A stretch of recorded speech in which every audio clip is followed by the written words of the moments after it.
All right, hello everyone, and peace of Christ to all of you.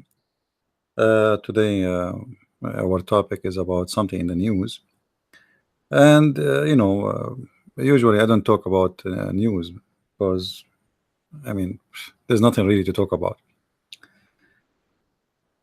And our news today is no different, except it just showing the hypocrisy in the Muslim world. You know, this is an actor or an actress from Turkey, and she said regarding the punishment of death about rape, that if this punishment is going to stop criminals from raping women, then how come Mecca or Medina have the highest rate in the world for rape? And because she said that,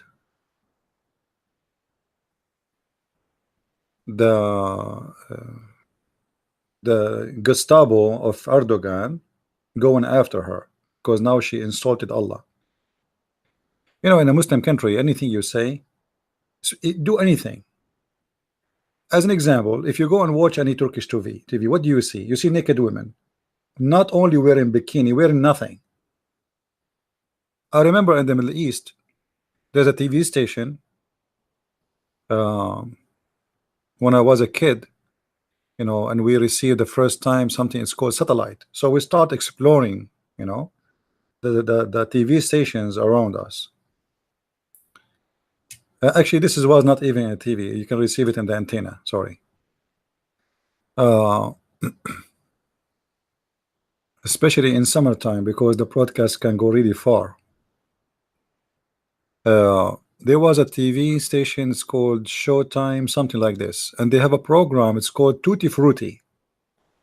It's called what? Tutti Frutti. Now nothing changed in Turkey. Tutti Frutti is there, and Tutti Frutti simply is a very garbage show,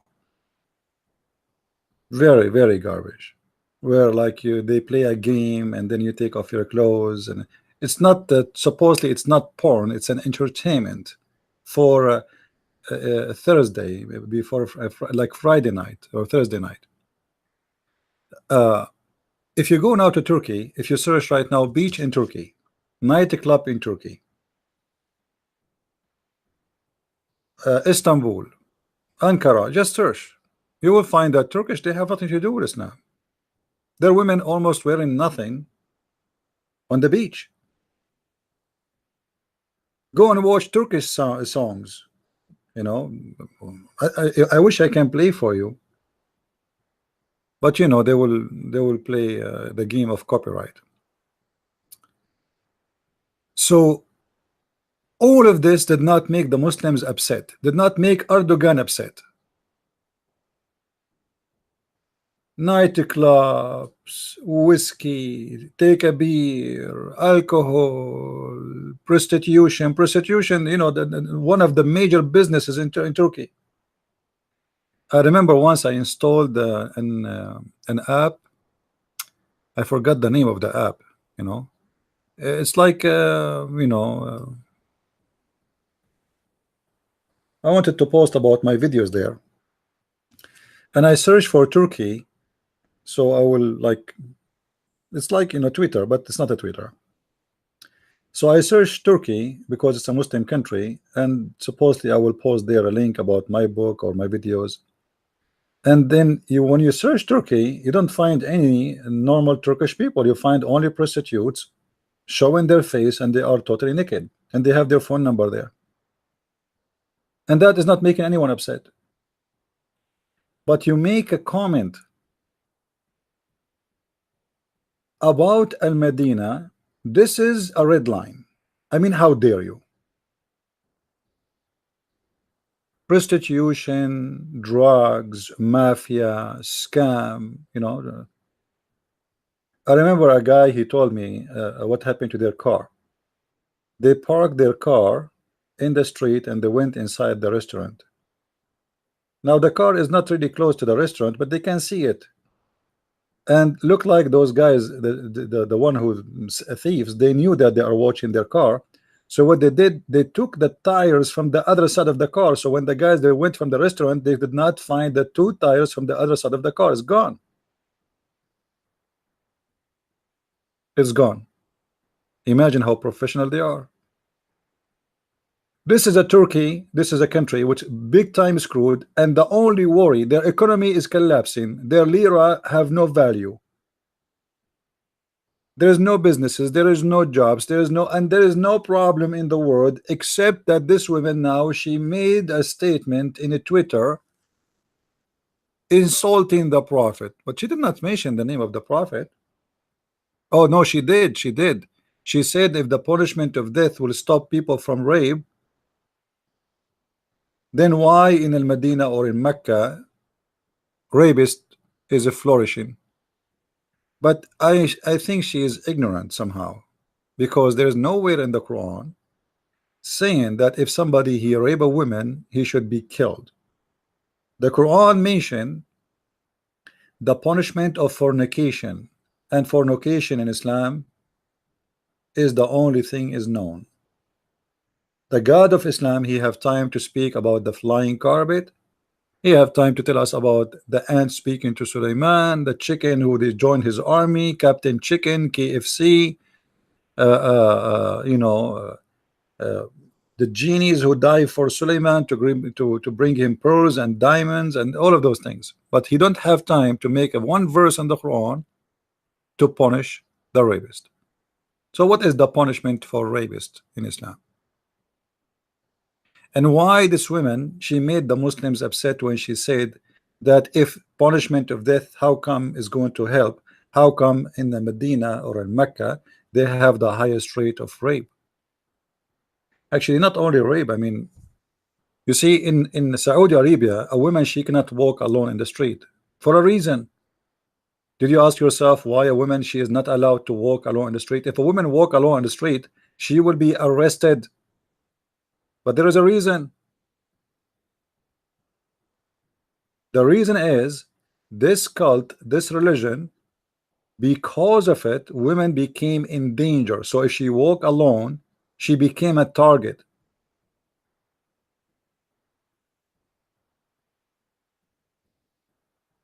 And the reason is simple, because this religion is taking over the country. Women and men, they are separated. Young men in the street, they cannot talk to girls, and then finally they see a girl alone. What do you expect to happen? You can go right now to YouTube and you will see, I'm not exaggerating, you know, a couple of thousands following a girl in the street just because she's walking alone. Thousands. I'm not talking about hundreds. I'm not exaggerating. You can go right now and search for it.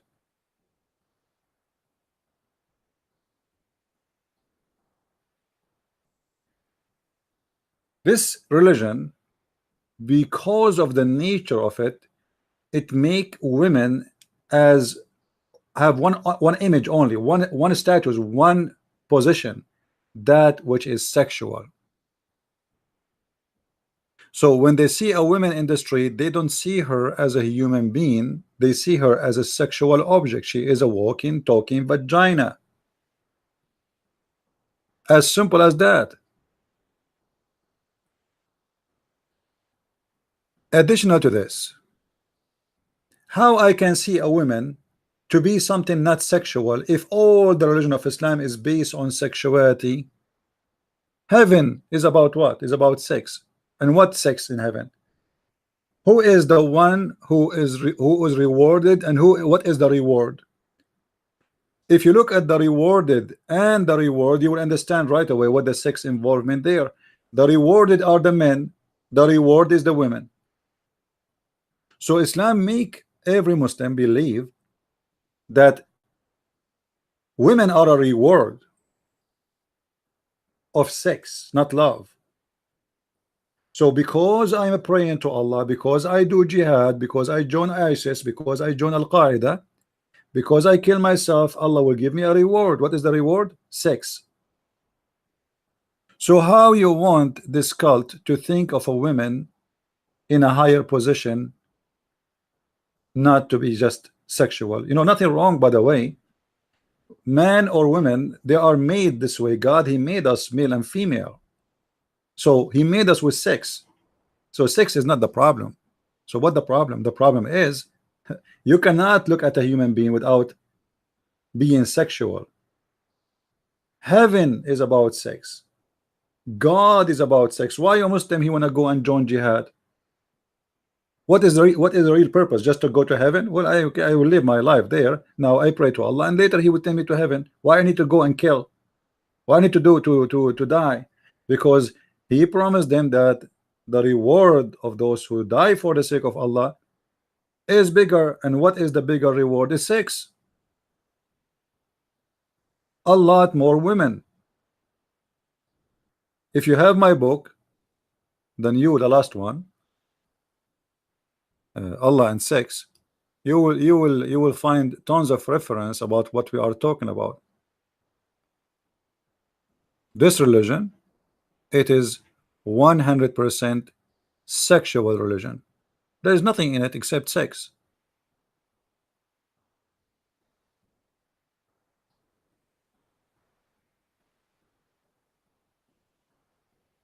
Even when you live in this earth,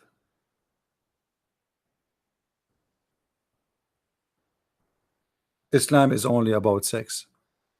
A man, he can have 4 women with him. Okay. Can a woman have 4 men? No. Why? The Muslim, he will say to you, how we will know who is the father? Aha, this is solved now. We have no problem. You can do a little DNA test and you can find who is the father. That is not a problem. So, can we have 1 woman with 4 men? No way. Muhammad, he made the Muslims and he made verses that any Muslim man, he can enjoy their slaves. They can sleep with their slaves. A Muslim woman, she decided to do that. Muhammad, he put her to death. But the Quran says, وَمَا مَلَكَتْ أَيْمَانَكُمْ, whatever you own, your right have possess. Oh, Muhammad, he did not mean the women, they can do that. Only men, they can do that. For this is a religion made by the man for the benefit of the man. The women are not counted to be the beneficiary of this religion. The women are the reward.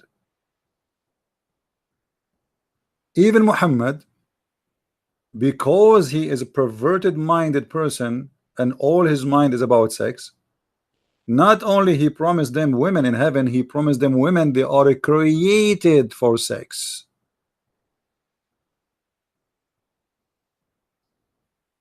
What is the purpose of those women to be created? All of you heard about something called hur. What is hur?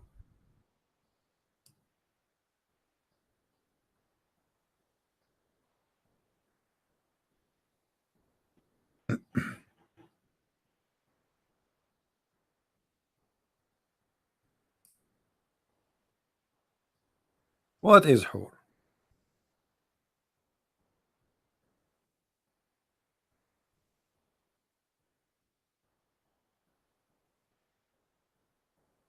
حور مقصورات في الخيام, chapter 55, verse number 72. What is that exactly?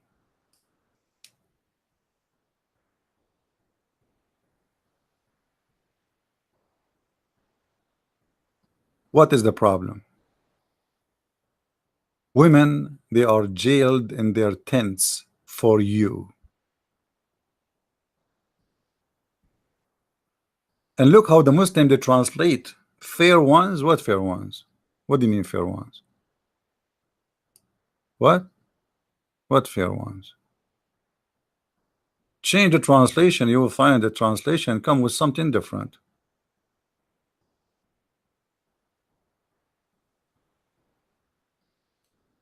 In the heaven, my friend, there is women, they are waiting for you in their tents, ready for action.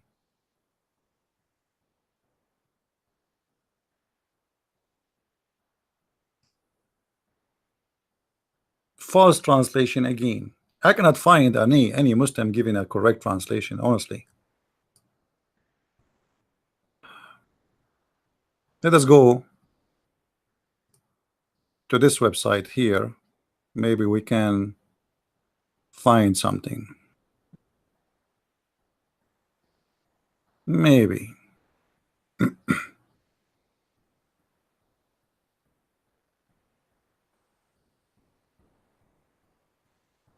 We will try to go to 5572, maybe 70. Let us start one by one.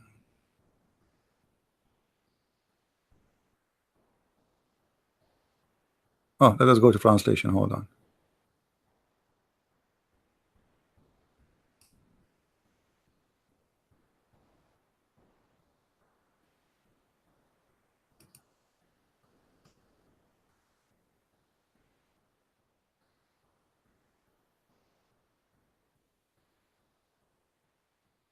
Let us go to 56 first.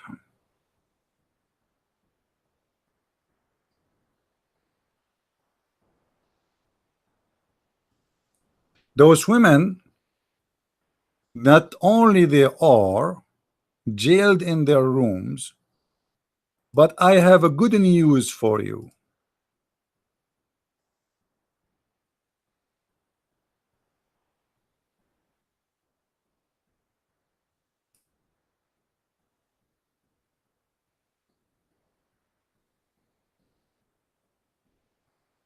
Do you see what is the news? In those tents, we have women who they are jailed. They cannot even take a peek out of their tents. They cannot see other men. This is what it means, restraining. What we are talking about here, that those women are created for your majesty, so you enjoy them. No one can be competing with you. Women, those women, they cannot even see additional man. They are the only champion. You are the only hero in the bedroom. So Allah will restrain them for you. And you are wondering why this religion is all about rape. Isn't it? This is a rape. When you bring thousands of women and put them in my tent and you say those are yours, what is that? Do you think really those women, they will be happy to sleep with this guy? I mean, where is the equality of at least make it 1 to 4 as you did in the earth? What about we make it 1 to 4? No, in the heaven, one of the hadith says you will have 80,000 female. For sure, this will depend on your performance in the earth. If you join Al-Qaeda, you will get more women. If you join ISIS, you will get even more, double. So women, they are restrained in their tents, and I have a good news for you. Nobody put his, I mean, do you see it? I'm not going to read it. I mean, what kind of God he say that? I remember Ahmad Didat, he was speaking about the Song of Songs, which is a song made by a king, and it's a metaphorical. Speaking about this book is a porn. Do you really, don't you feel ashamed to read this chapter for your children? Don't you? Christians, Jews, don't you? That guy, he was not making a point for children, you idiot, first. Secondly, it was a king making a point. It's not God talking. Number three, it's not really about sex. This is how he imagined the city. This is how he described his city. Now we are talking about your God talking, not a man making poetry, not a man making meditation. God making a point And this point is so clear. I will bring you tons of thousands of women made for sex, nothing else. They have no jobs except sex. They will not cook, they will not clean, they will not do anything all day long, just being naked, and they are restrained. They can't even go outside to the yard to breathe. No, no, they are restrained in their tents.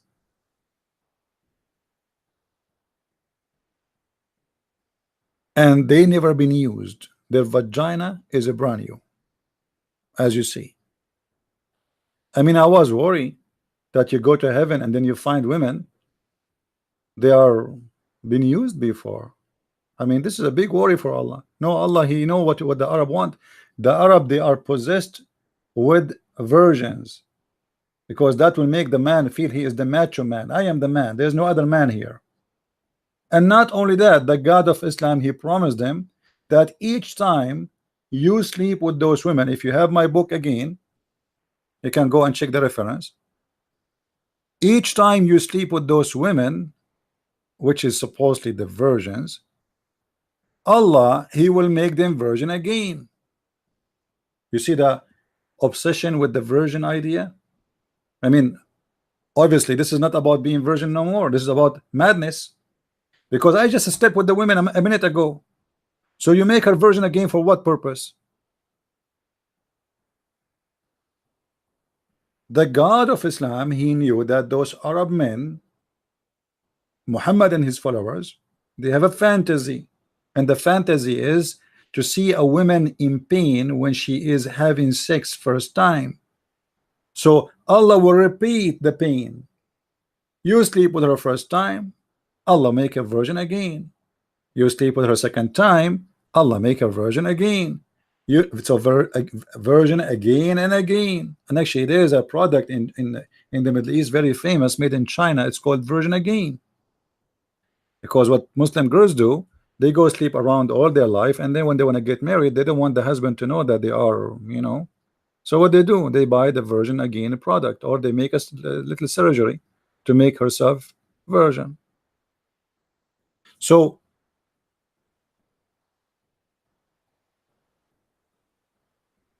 not only this God promising us that we will have a woman, they will not touched by men. No, no, no. Even genie did not sleep with them. What are you talking about, genie? Yes, the Muslims believe that genie, they sleep with their women, and the Quran mentioned that the shaitan and the genies, they will share with their women and their seeds. So the Muslims believe that genies and shaitan can sleep with your wife. If you remember the story of Sulaiman, where Sulaiman, when he went to the bathroom, and then shaitan, he came and he took he took the look of Sulaiman. He asked the wife of Sulaiman to give him the ring, and this is the ring of the same as in the movie, the Lord of the Ring, the Harry Potter. So shaitan, he took the ring, he put it in his hand, and after he wear the ring, shaitan became the king, and he kicked out Sulaiman from the palace. And then Sulaiman, he was working as a putter. You know, he carries stuff for people in the street. A putter for like, you know, carry stuff for you, poor guy. And the story says that Sulaiman, he was like this for a while, maybe a few years, and the wives of the shaitan, they noticed that their husband, which is Sulaiman in this case, he is so powerful in sex, which is unusual. So the Muslims, they learned from their prophet that shaitan sleep with women. Shaitan have sex even with the wives of their prophet, because remember, the Muslim believe that Sulaiman is a prophet of Allah. I mean, what kind of God this God who will allow shaitan to sleep with my wife? If we ask the Muslims, do you think Allah will allow shaitan to sleep with Aisha? They will kill you if you say that. What are you talking about? You are insulting the prophet wife. What are you talking about? Okay, hold on.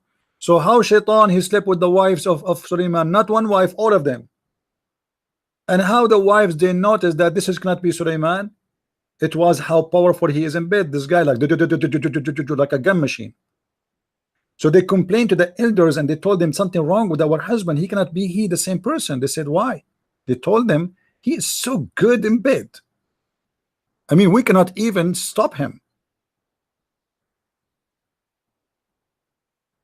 And Sulaiman, according to Muhammad, he have 99 goats, which mean 99 wives.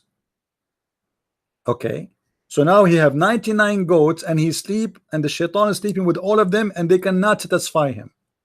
And now the wives they notice that this can't be the husband, so they told the elders. Now in the other side, Sulaiman is a homeless person now, and he is working to carry stuff in the market. Like you buy some grocery, I carry it for you, you give me some pennies or some food. So according to the Muslim story, Sulaiman, maybe I should show that in the screen. Should I find the story? If somebody have the story before from what we said before, post the link, please. Save me from looking. So Sulaiman he carried the fish for a guy. A guy he bought fish. Sulaiman he approached him. He said to him, "How much you pay me if I carry the fish for you all the way to your home?" The guy he said, "I will give you a fish." I think it's a fish or two in the story. Sulaiman he said, "Okay, good, no problem."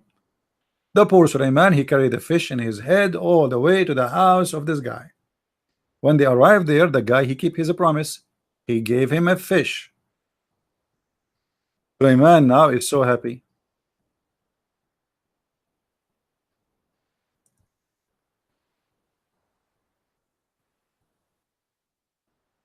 He went to where he lived. Let us say he live a homeless under somewhere.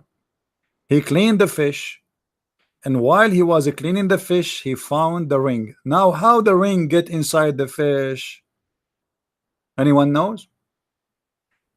When the wives of Sulaiman they discovered that this is not Sulaiman, and they reported the story to the elders they kicked Shaitan out of the kingdom. Shaitan he knew that this ring is powerful, so he decided now to throw it in the ocean. And it happened out of the 3-5 billion the trillion the fish in the world in the ocean, that the fish which the guy he gave Sulaiman is the one who swallowed the ring. It happened all the time. It's a true story. I mean, who can oppose this story? None of the Muslims want to sue Muhammad for making fun of them, lying about fictions, making it about God. But this woman who said what she said in Twitter is a problem. I mean, where is the Muslims?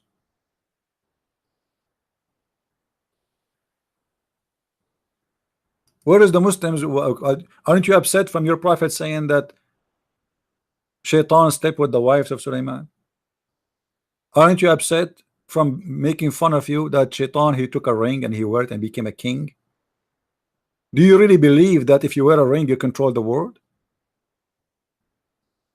And you are talking about Harry Potter? How come you Muslim believe Harry Potter is a fiction, but you don't believe what Muhammad he said? And not only that, when Sulaiman he died,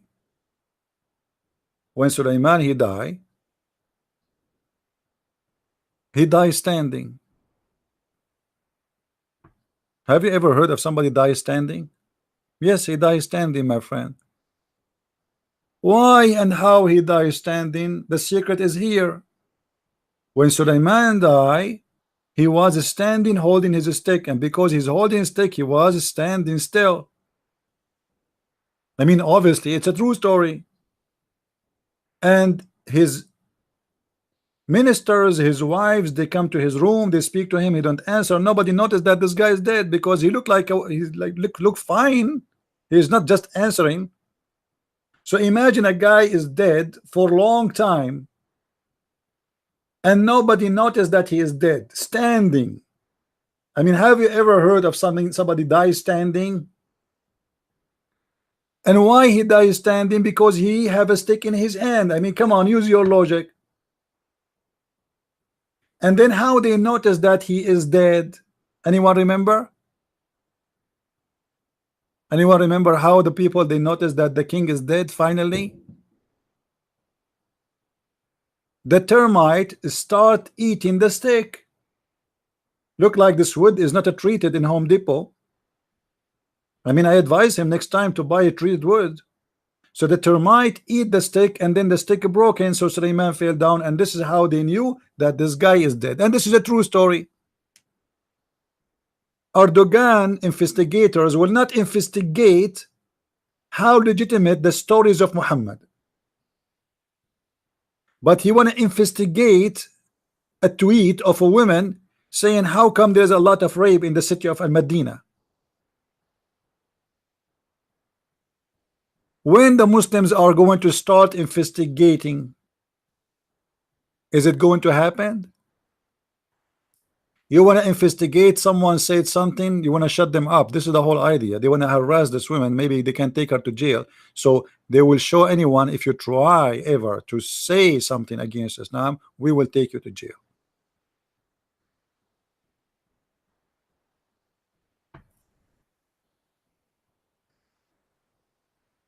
Let me see if I can find the story of Suleiman in English. That will be nice. But I doubt we can find it in English. Yeah.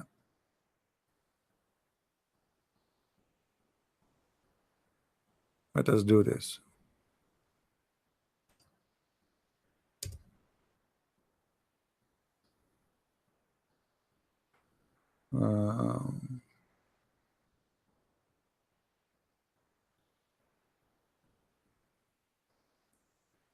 Okay, maybe we can find in English in Ibn Kathir. Let us see if that will work. You know what I mean? Let us see if that will work. Hold on. I'll try to find Ibn Kathir.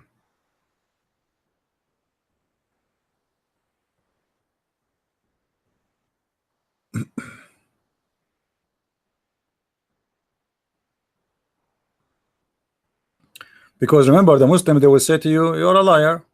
I mean, you know it. You know, like from now, what they will say, right? I mean,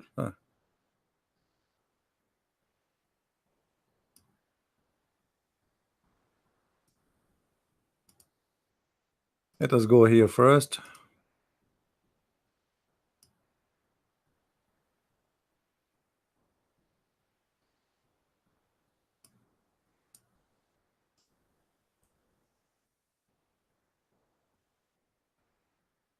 Let us go to Ibn Kathir, chapter 38, verse number 34.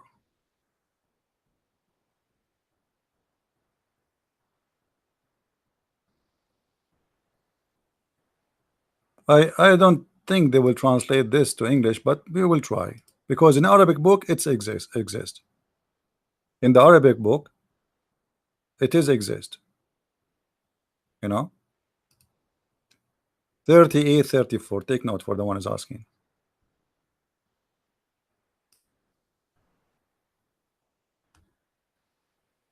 Okay.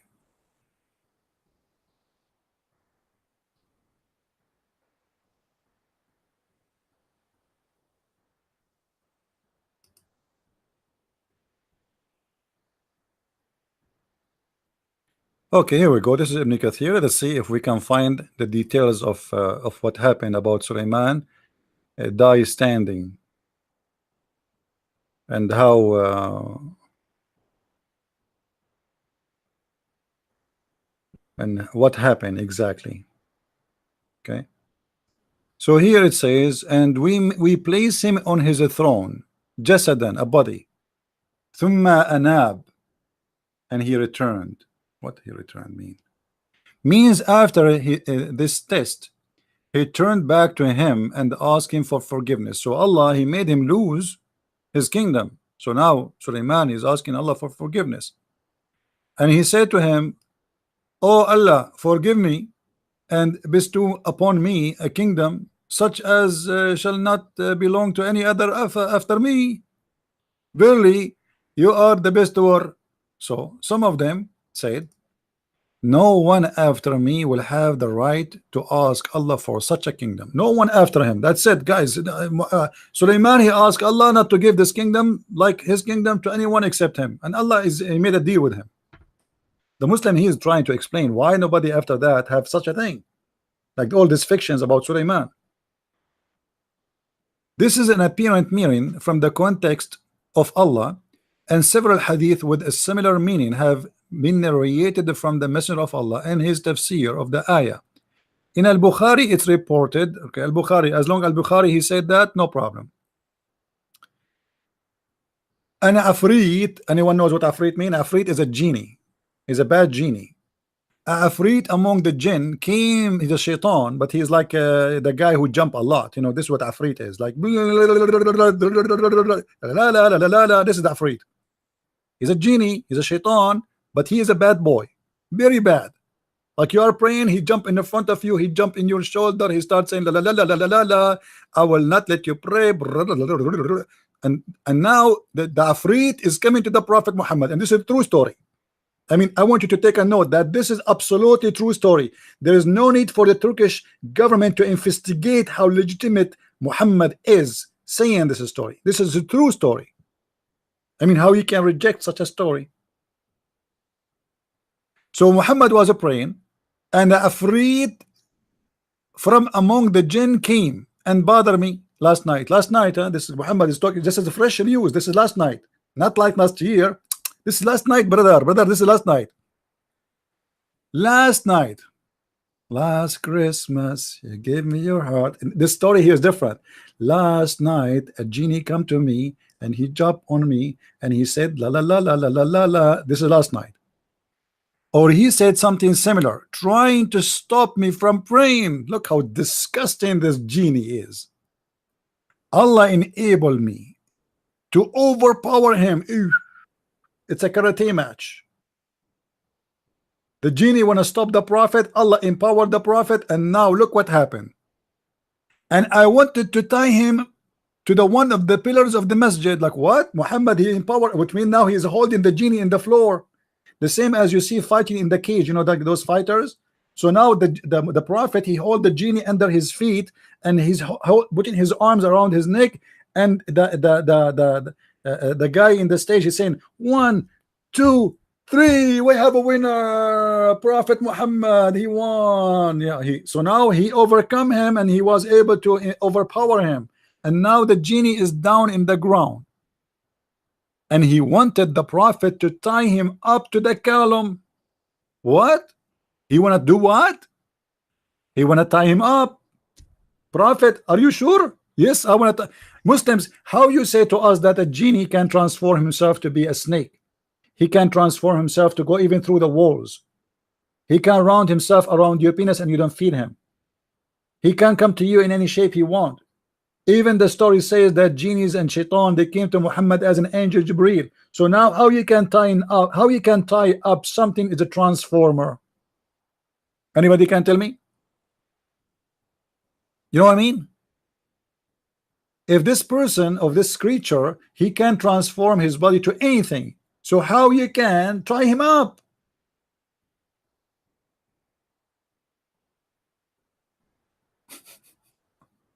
Let it go. Are you investigating now? Let it go. Muhammad is talking. I mean, don't take it serious. And look what Muhammad said. I wanted to tie him up in one of the pillars of the masjid, so in the morning, brother, you can see him. What the purpose of tying up? Not to stop because he is stopping him from the prayer. No, not to kill him. No, he want to show him, he want to show his friends in the morning how the genie look like. Finally we will see a genie. Finally, first time in history we are going to see a genie in person. And Muhammad now he captured one and then his friend yesterday I arrested him. Okay, then look what happened. I mean, look what happened, man.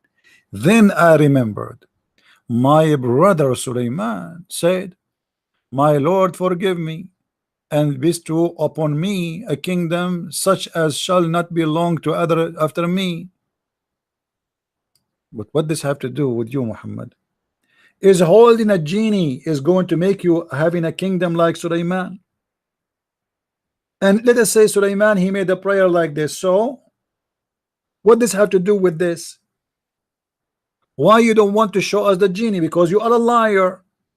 So Muhammad now he remember that Sulaiman he said such a statement which have nothing to do with the topic, so he let him go.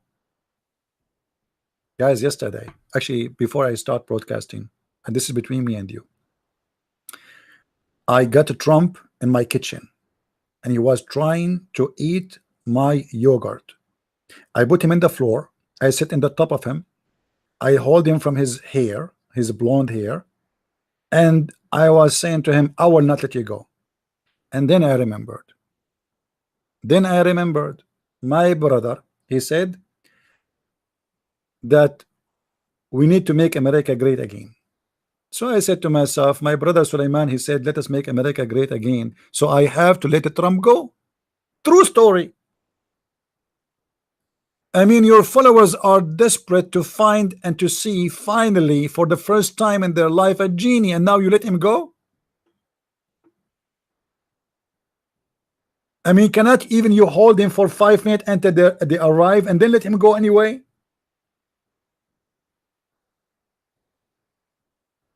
No, we don't have a Skype on. We don't have a Skype on. I'm not going to take Skype call. I'm not in the mood to talk. I'm busy with the Trump now because I am so upset from Trump taking my yogurt. But because he's, I heard that we have to make a great again, America great again. So, I have to let him go. Last time we have a broadcast, not by the way, I have a video. I made a video early morning today. All of you were asleep snoring.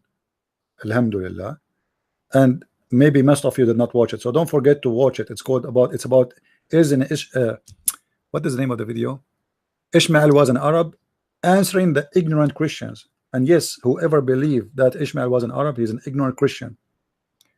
Now, here there's a lot of evidence that this story is true. Number one, there's no witnesses. Number two, obviously Muhammad, he don't want to have witnesses because he let the genie go. And this is make the story very authentic, because anything you say and you have no witnesses for it, it's mean obviously it's true. You Muslims required 2 witnesses for borrowing money. Borrowing money, you need 2 witnesses. A guy, he became a prophet. Shouldn't we have 2 witnesses for what he claimed? How come this guy he have never have a witness? Jibril come, Jibril go, Jibril come in the image of Dahya al-Kalbi. Ibn Abbas, he entered, the cousin of Muhammad, when he was young, he entered the room and he saw Muhammad and Dahya al-Kalbi in a special position. So Ibn Abbas, he said to him, isn't it this is Dahya? He said that the prophet now he wanna explain why this guy is late at night in his house. Obviously there's something fishy. In case you do not know, Dahya al-Kalbi is the most handsome young man in Mecca. He is not just a guy, he is the most handsome. And now he found him in the house of the prophet, and according to the story it says in a special like position. They don't explain what is that exactly, like they are supposed to be meditating together, maybe they are naked together, I don't know. So Ibn Abbas he said, and then Muhammad he said to Dahya, go. So Ibn Abbas he said, the guy who just left now, don't he look like Dahya al-Kalbi? Is he Dahya al-Kalbi? The prophet said, yes, he looked like Dahya al-Kalbi, but this is Jibril. Like what? He looked like Dahya al-Kalbi, but this is Jibril?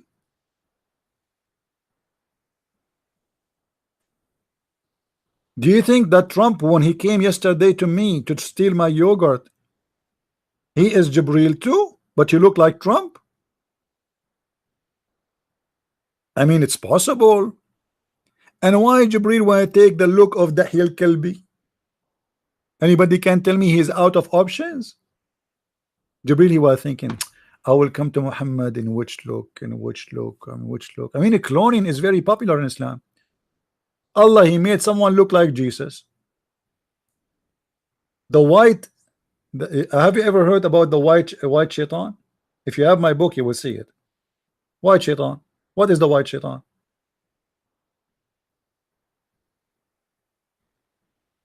Shaitan in Islam is a black. He's not white. Shaitan in Islam is a black. Always is black. Even Muhammad, he said, if you see a black dog, kill him, for he's a shaitan. So how the angel became how shaitan became white? Simply what they say, that the shaitan, he made himself white to look like he is the angel Jibreel, and he used to come to Muhammad. Unbelievable. True story.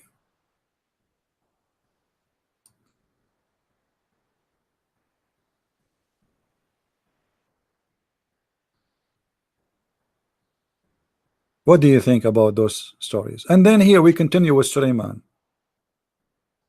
You see that like Islam is very complicated and connected. Stories will take you to many stories.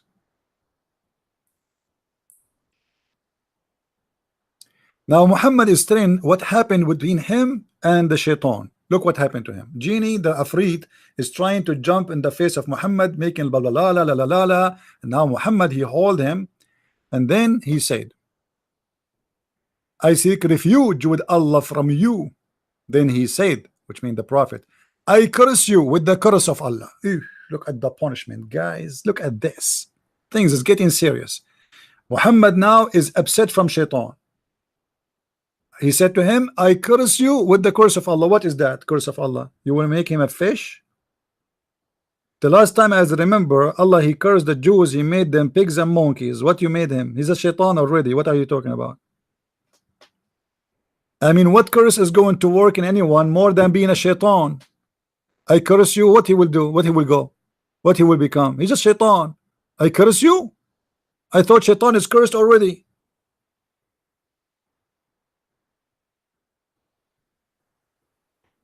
Naif is it challenging me to debate? Where is Mr. Naif? Give me one, Mr. Naif, so I can see you. Where is Naif? Do you want to call me Naif? If you want to call me, I will open Skype only for you. Do you want to call me Naif? Just for you.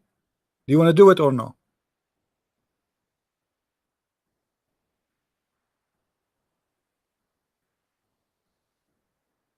Well, look like he is playing dead now.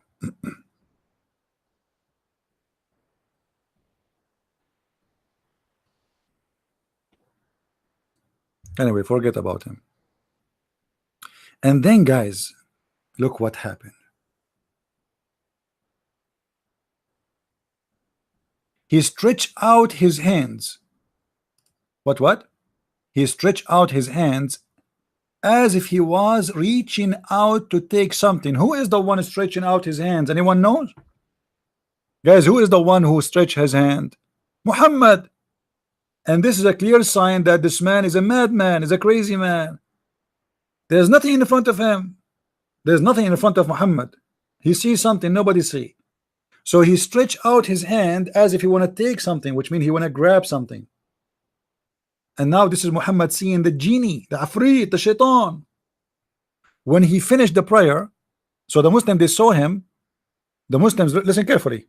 Muhammad is praying. Muslims are around him. They heard him saying, I curse you. I curse you with the curse of Allah. But there's nothing inside in front of him. There's nothing. And he said that 3 times. You remember, guys, the 3 times? Do you see the word 3 times? You see the ayat he says to me when we pray, we don't start with the 3 times. I paused the hadith there. You can go read it. Muhammad, when he start the prayer, he start by saying Allahu Akbar, Allahu Akbar, Allahu Akbar 3 times. So are you saying your prophet wasn't a Muslim? And here the shaitan is cursed 3 times. Why 3 times? What about once? First one will not work. Second one, 3 is the perfect one. And he stretched out his hands as if he was reaching out to take something.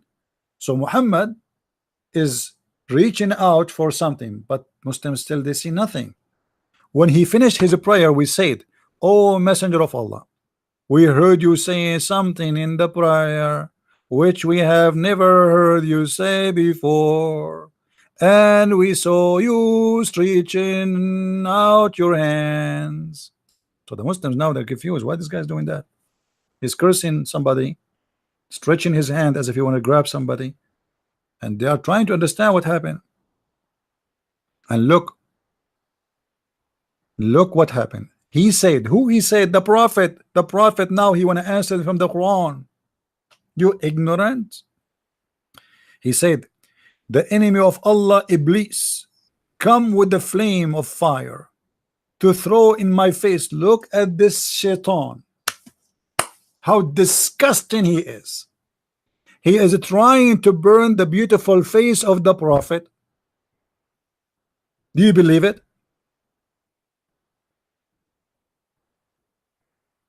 Do you believe it?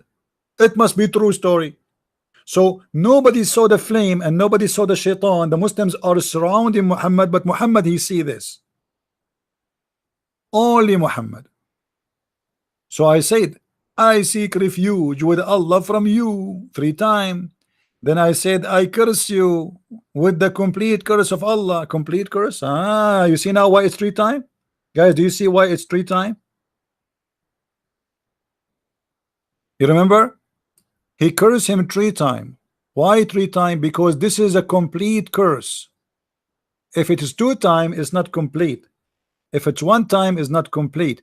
3 times is the complete curse of Allah. So Islam, everything about it is complete when you do it 3 times. Naif is not afraid to call, but his voice is soft. My friend, what do you mean your voice is soft? You remind me of something. Your God, your prophet said that Allah, he spent 1,000 years to soften the skin of 8 women in heaven. Look like Allah, he softened your you know, for 1,000 years. What does that mean when my voice is soft? Who is going to ask you if it's soft or not? His voice is soft. He cannot debate me because his voice is soft. Look at this excuse. Anyway, so he cursed him with the complete curse of Allah, but he did not back off. Oops, look like the curse of Allah is not working. Hey Muslim, do you see it? I'm not the one saying that. Muhammad, he cursed him by Allah 3 times. I curse you, I curse you, I curse you. Shaitan, he said to him, la la la la la la la la la la. I mean, who's the crazy here? He cursed him by Allah. The complete curse. He just said the complete curse. So what the benefit of the complete curse? Huh? What is the benefit of this complete curse? Shaitan is coming, is not leaving. So look what happened. So I said it 3 times. Then I wanted to size him. Oh, things is getting complicated. Hard fight. By Allah, if were not the word of our brother Sulaiman, he would be chained up. I mean, this shaitan is so lucky that Muhammad, you remember the words of Sulaiman.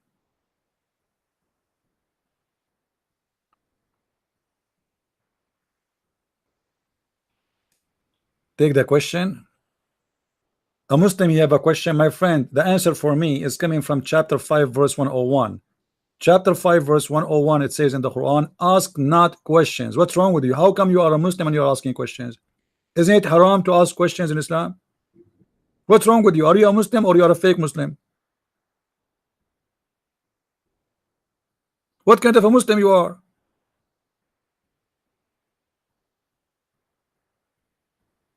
Why you don't follow the Quran? Ask not questions. What's wrong with the Muslims? Unbelievable. We continue. So now, because he remembered the words of Sulaiman, Shaitan is afraid. I am sure most of you now is convinced that Muhammad is a true prophet of God. You must be mentally ill not to believe that this is a true story. And here Muhammad, he continues speaking, or Ibn Kathir, quoting from Muhammad's statements in the Quran, that Allah, he gave the flying carpet to Sulaiman. So we subjugated to him the winds. It blow gently. I want to have that. I mean, guys, one of the things making me unhappy, I don't have control of the wind.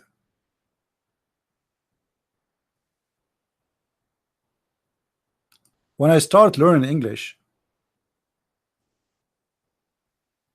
I learned something, it's called break wind. I could not understand how you can break the wind, man. I mean, English is really funny sometimes. But look like here, Muhammad was breaking too much wind in his Quran.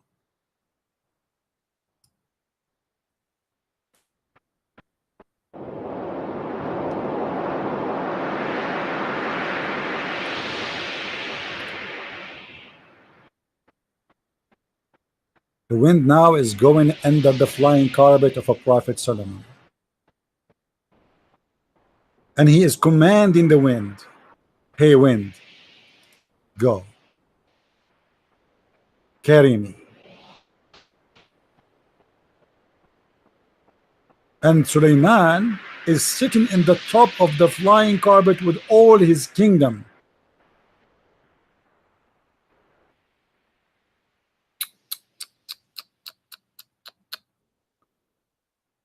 They want to investigate this woman about what she said about Mecca, but nobody want to investigate if Muhammad is saying the truth. What a hypocrite Muslims you are. Al-Hasan al-Basri, oh, Hasan al-Basri is saying that it must be true. May Allah have mercy on him, said, when Suleiman, peace be upon him, slaughtered the horse out of anger. What horse? Anyone knows what horse? Anyone knows what horse we are talking about?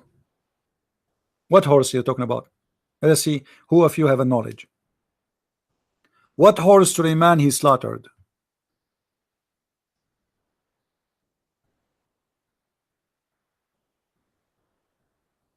Out of anger. Anyone knows? The one with the two wings. Thank you, Viking. Viking, you are hired. We will do Viking together. Halal Viking, jihad. You know, we go to the neighbors, we take their money, we take the blondie girls, we come back. Viking. This is jihad. This is exactly what Islam is about. Now listen carefully. According to Muhammad, Suleiman one day he get upset. Looked like he was trying to buy some hot tea from the tea machine, and the tea machine did not give him the Pepsi he is looking for, because in Arabia we order tea, we get Pepsi. So he get upset. He gets so upset, and this is very normal for us Middle Eastern. We get so upset for any reason. If there's no reason to get upset, we get upset because there's no reason, which means there's no need for a reason. So now he got upset. So what he did, he slaughtered his flying horse. His horse have two wings.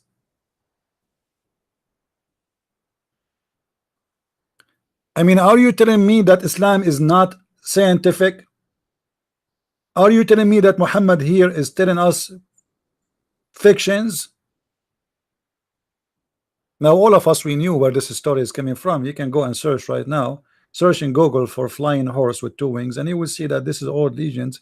Many nations in the Middle East believe in them. Muhammad, he believe in it, is true. So Suleiman, he used to have a limousine, and the limousine is a flying horse, so he slaughtered the horse. So what Allah he did? Allah he replaced his flying horse with flying carpet. I mean, look about the upgrade he got. From a horse can hold one or two person in the top of it, to a flying carpet can carry all the kingdom of Suleiman. I want to get that. I'm going in a trip, you know, in about 2 weeks from now, and I want to get the flying carpet. Why I want to pay for a ticket? By the way, guys, just to remind you, when I am in my trip, I will try to do live broadcast but I order actually, like let's say, a portable computer, but I'm not sure really if it's going to be good for live broadcasting. If it is good, then I will do live broadcast during the time I will be abroad. If not, I will just make videos.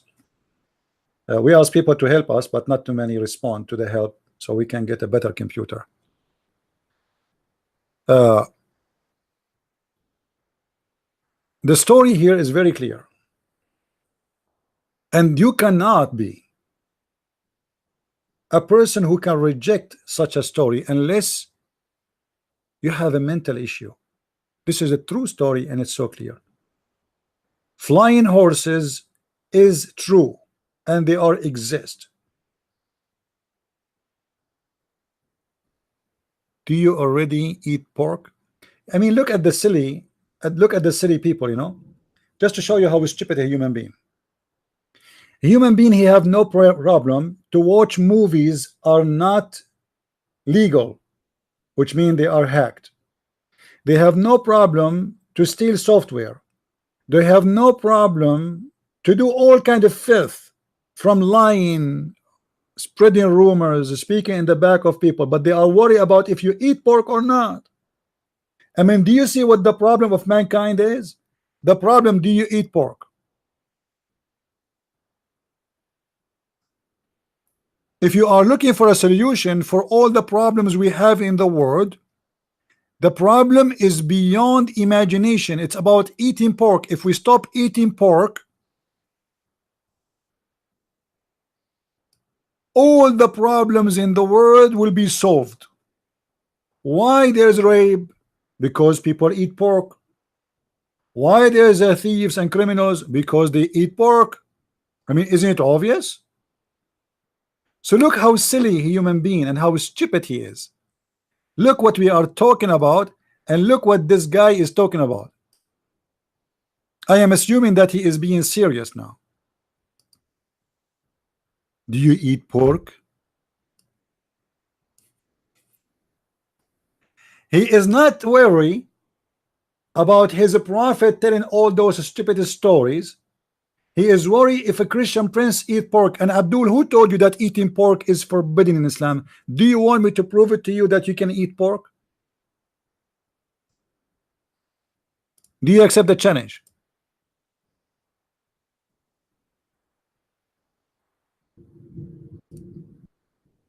Silly people, silly.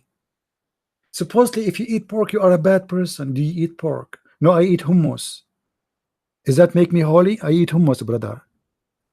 Hummus. I eat holy hummus every day. Holy hummus is the best. Do you respect me now? Be honest. Let us compare between a person who eat hummus and a person who eat pork.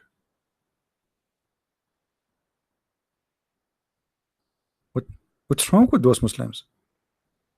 They are not worried about all this garbage in their books. They are worried about me eating pork.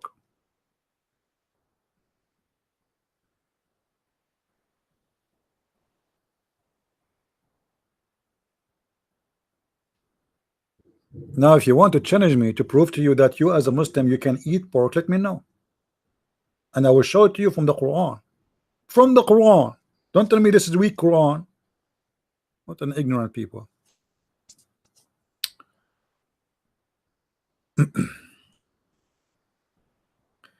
Anyway,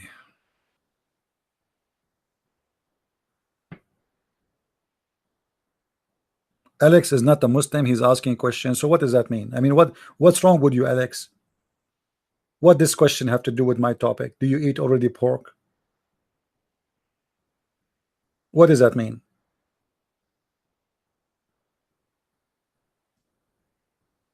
Anyway,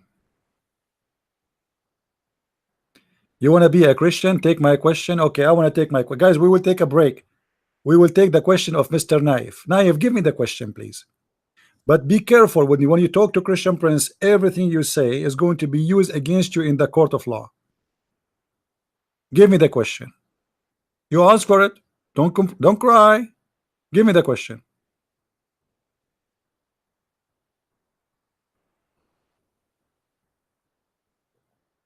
No, he will not call me because his voice is soft, he said. His mom, she said, your voice is soft. You are not qualified to call Christian Prince. Give me the question, man. I'm not going to stop my, for 10 hours.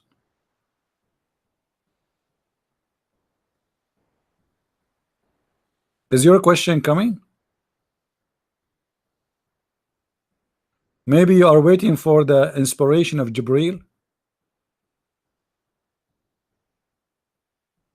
Okay, when he posed the question, we will answer him. Maybe he is searching the internet. So now here, Suleiman,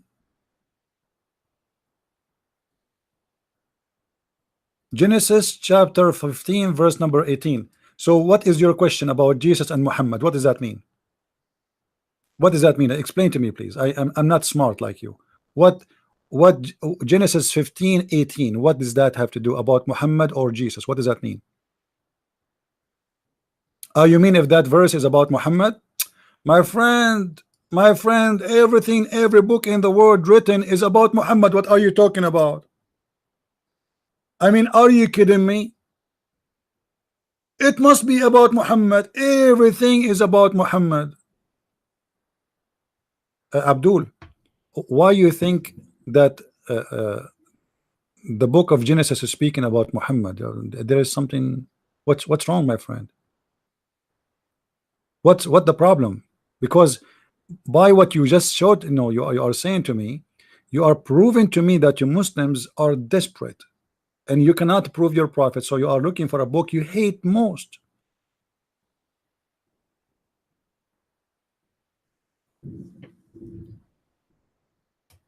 I gave you the land from the river of Egypt into the great river of Euphrates. Is that what your prophet he had? Idiot. Did your prophet have that?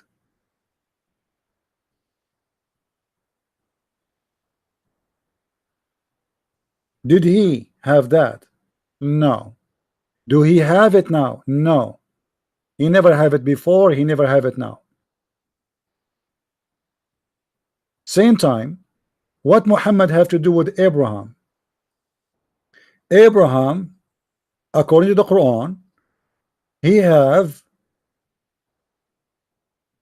children, and none of the children have to do with Muhammad. Muhammad supposedly, according to Muslims, is an Arab, and the Muslim believe Arab is an ethnic, which is not true, but we will let it go. Muslim, they say that Muhammad is from Ishmael, but this is absolutely false, because Muhammad is from the tribe of Quraysh. According to Muslim books, yesterday I was making a video about it. According to Muslim books, Ishmael, he did marry from Jurham, and Jurham is the enemy tribe of Muhammad. Actually, the tribe of Muhammad, they kicked the tribe of Jurham from Mecca. Go read history. They kicked them out. They are not one tribe. So if this is true that Ishmael he did marry from Jurham, what Muhammad have to do with it? Same time, the Arab was exist in that time. He is forcing me to just make to show him something. Let us do that. No problem. No problem.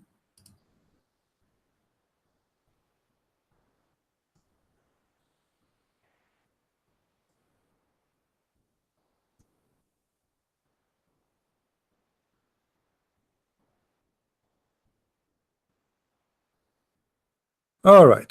This is the story about Ishmael. In your prophet words, it says that Ishmael, he learned Arabic at the age, in different story, it says in the age of 11, 14, depend in the story report.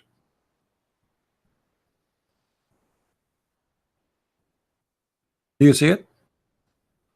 It says your Islamic resource, not mine. Ishmael, he learned Arabic, which means he is not an Arab. His father is an Aramaic, the mother is an Egyptian, the son is an Arab. This is like saying a guy, he is Japanese, he married a Chinese, the son was German.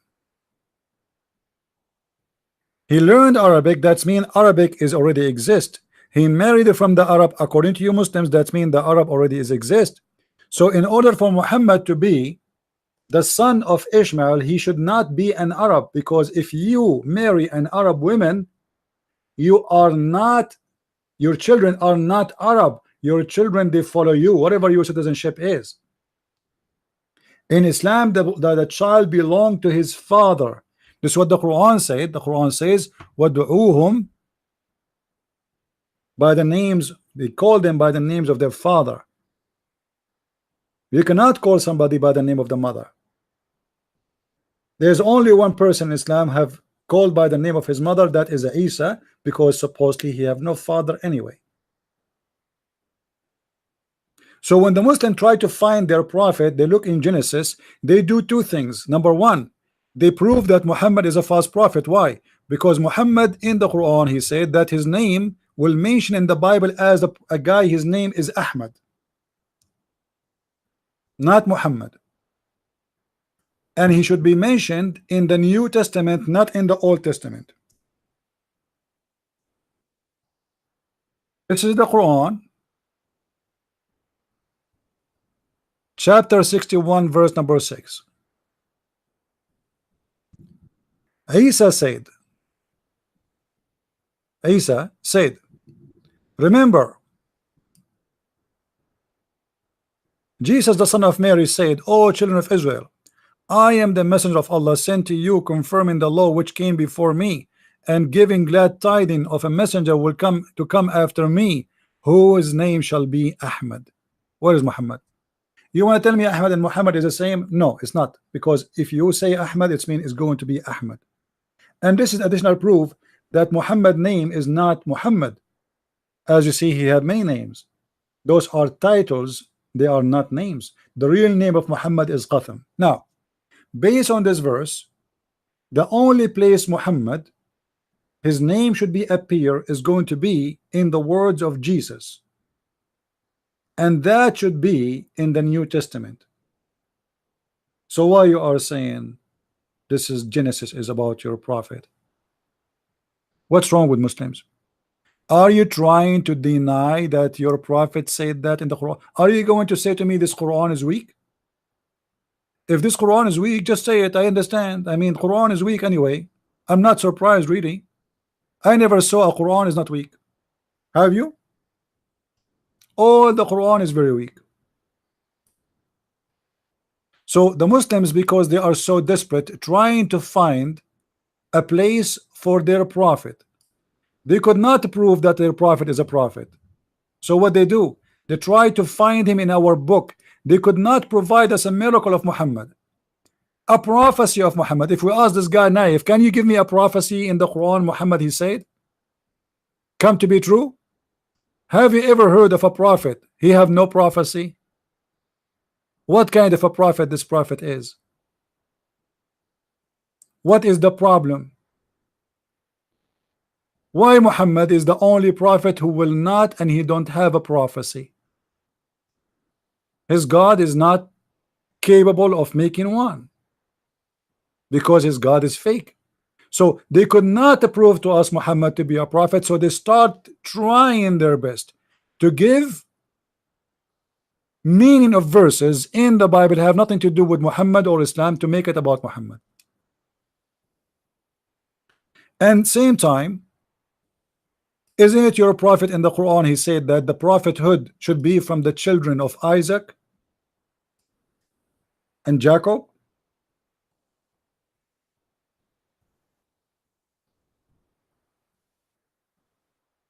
Huh?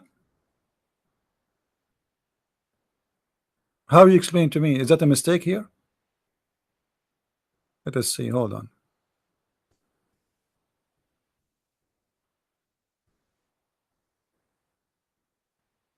ووهبنا له إسحاق ويعقوب كلا هدينا ونوحا هدينا etc.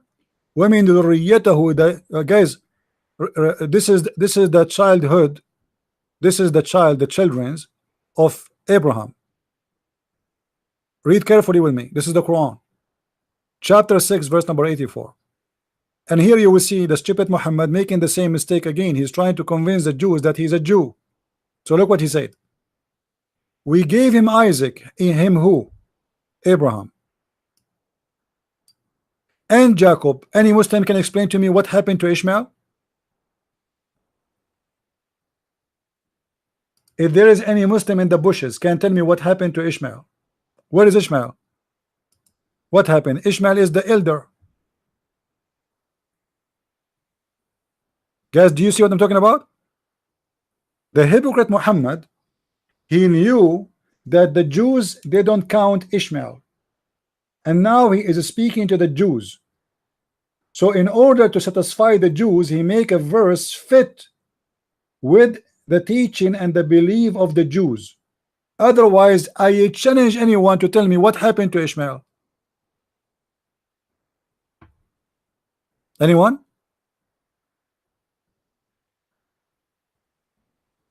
Where is Ishmael? You want to tell me his name appear in different verse? So why does it appear here? We gave him Isaac and Jacob. What about we gave him Ishmael?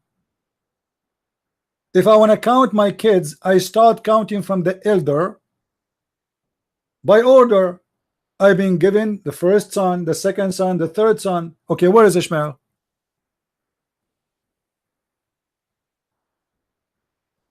Not only that, in different verse, the hypocrite Muhammad, who was a hypocrite to the Jews, just to get close more to the Jews, he confirmed to them that all the prophets are from the children of Isaac and Jacob. Not only that, in chapter 19 verse number 49, it says that Isaac and Jacob are prophets of God. What is Ishmael?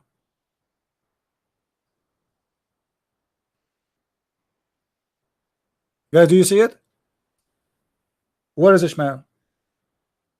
Why this guy, he keep ignoring Ishmael? What happened here? If Ishmael is a prophet, according to Muslims, he's a prophet. So why Allah? How Allah dropped the name of Ishmael here? And why consistently he keep dropping the name? Shouldn't you start by the elder? He should say,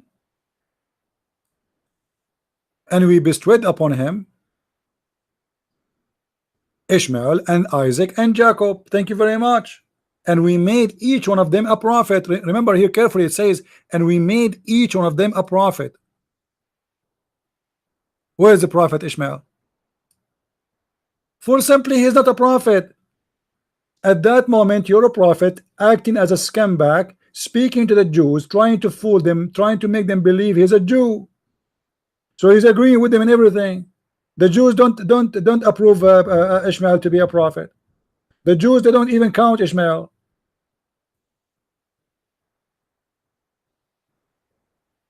So Muhammad here is dropping Ishmael in purpose, for he is a hypocrite man, being a hypocrite with the Jews.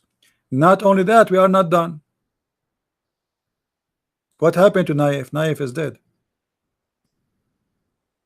The Quran confirms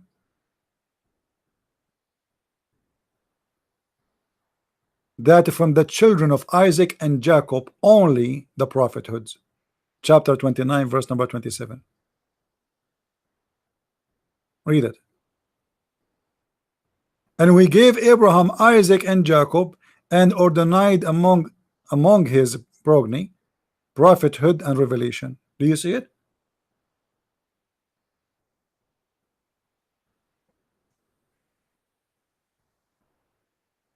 Where is Ishmael? Why Allah, why Allah keep it dropping Ishmael?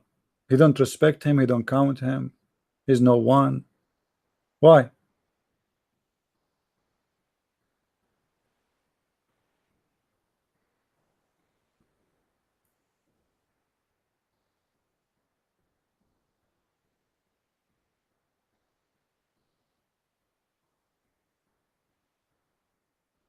Are you there, Abdul?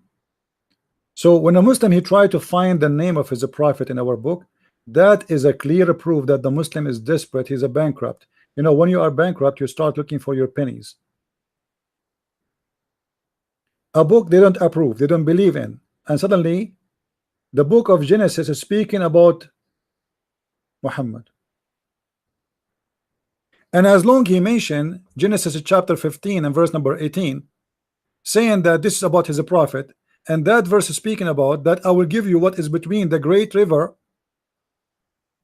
of Egypt, which means the Nile River, and the Euphrates. Let us see what Muhammad he said about those two rivers. Just this, you brought this to yourself. I mean, what I can do, this is your business. Look what Muhammad he said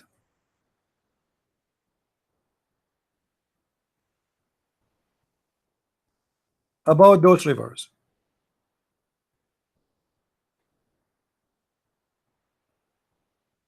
According to your prophet, the Euphrates River and the Nile River are not in earth. This is a prophecy. The messenger of Allah, PBUH, said, Shihan and Jihan and Al-Furat, Euphrates, and the Nile River are from the rivers of Jannah. What? Muhammad, he think that those are rivers in heaven.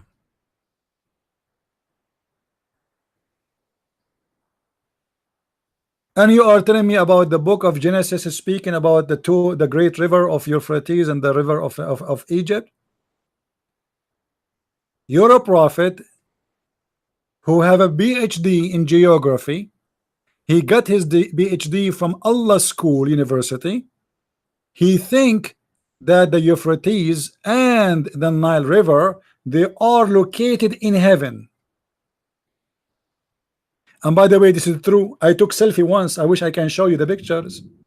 I took selfie in the river of Nile River and selfie in the Euphrates, and they are true. Both of them, they are in heaven. You see what happened you when you mentioned to me something from the Bible, my friend? You open all the wounds, and now you need to bring a lot of bondage to put in the top of your prophet, head and ass. This is a prophet of God. Do you really Muslim believe when what Muhammad saying that the Nile River and Euphrates are the rivers of heaven?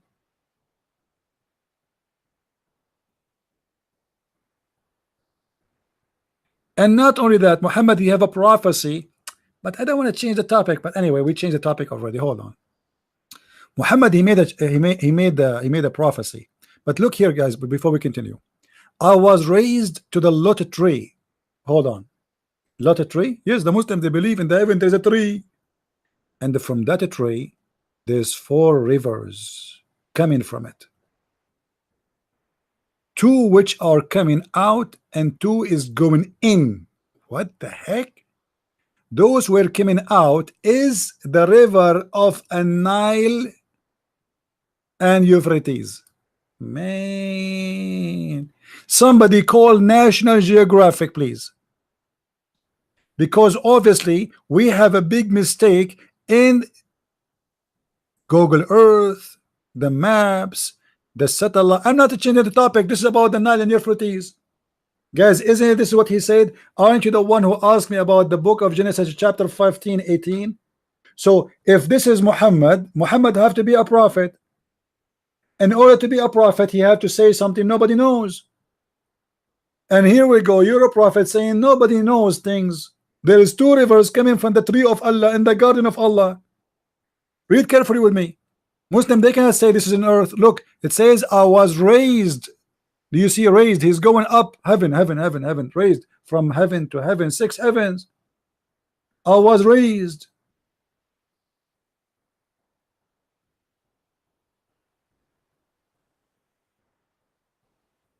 We are not changing the topic, and I answer you about your topic. And how come that verse only is interesting for you? What about the rest of the verses? Only that verse will make Muhammad your prophet? Well, here we go. The promise of Genesis cannot go for Muhammad because simply Israel is there in the middle, and Lebanon is there in the middle. Don't you see it? Who is the president of Lebanon? Is a Christian guy. Who is the head of the intelligence in Lebanon? A Christian guy.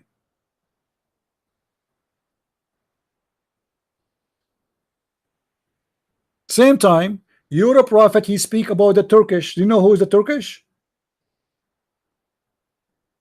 According to your prophet, the Turkish are funny people who look evil and look stupid, and they have a face like a hammer, as if somebody hit them by a hammer. Do you want me to show you the hadith? Let me show you the hadith. What Hariri? Even Saudi Arabia is in our hand. Qatar, Bahrain, Emirat, all of them. What is the biggest? Who is the one protecting Qatar? USA. Who is the one protecting Saudi Arabia? USA. Which airplane flying there? USA. Which ship protecting the Gulf? USA. Where are you? Who is the one fought in Iraq to stop ISIS? Almost took Baghdad. The Marines. This is the truth. Who is the one who stopped ISIS in Syria? The Russian. Where is the Muslims?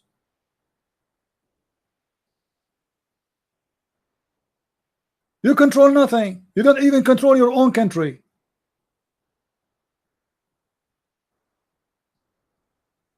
So they could not find Muhammad in their book. They tried to find him in our book. Our book says whoever denied the Son and the Father is an Antichrist. As simple as that. So your prophet is Antichrist. This is what our book says.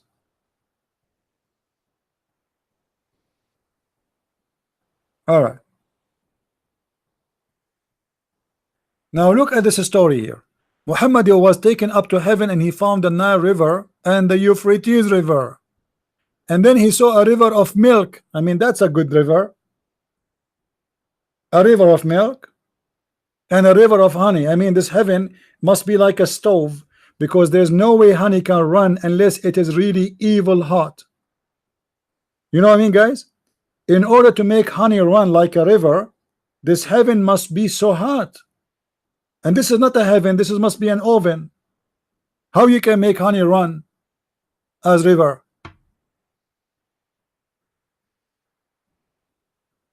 Now let us continue.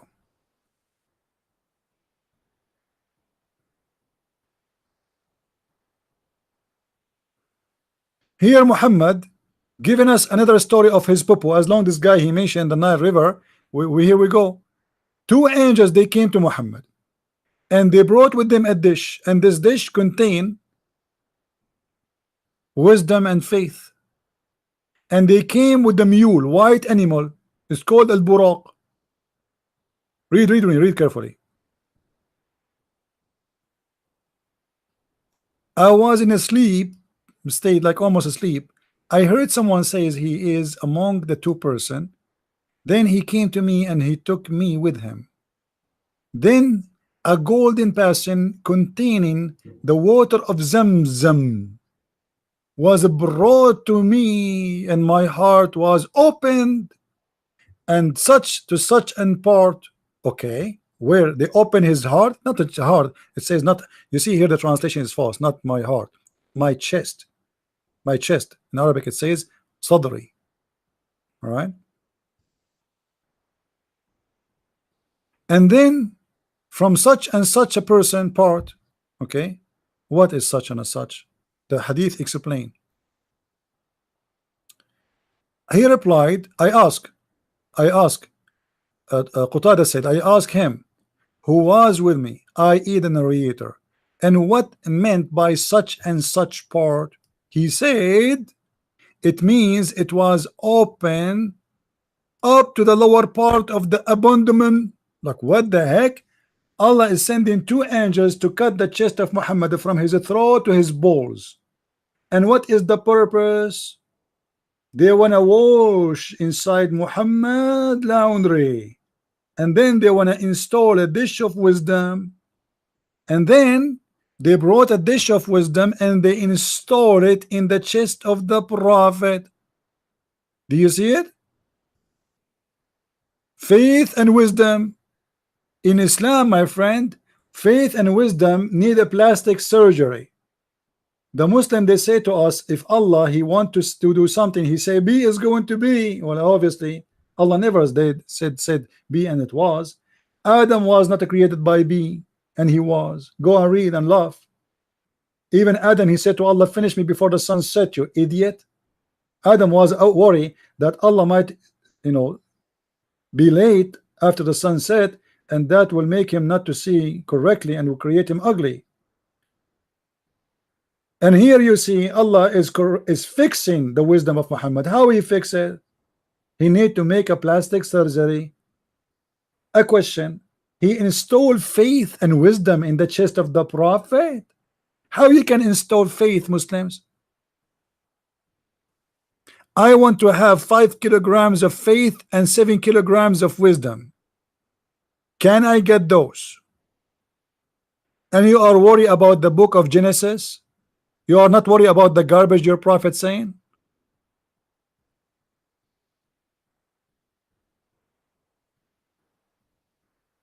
Brother, what do you think about Genesis 15? This must be about the prophet. What about the prophet? The book of Genesis speak about your prophet, speaking about the ignorant ones.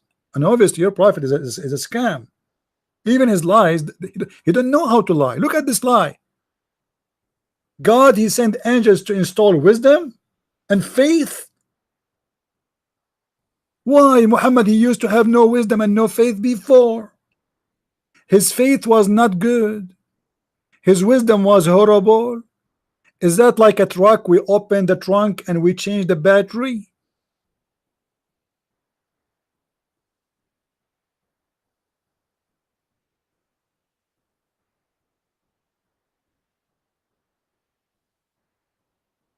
I mean, what I can say must be true story.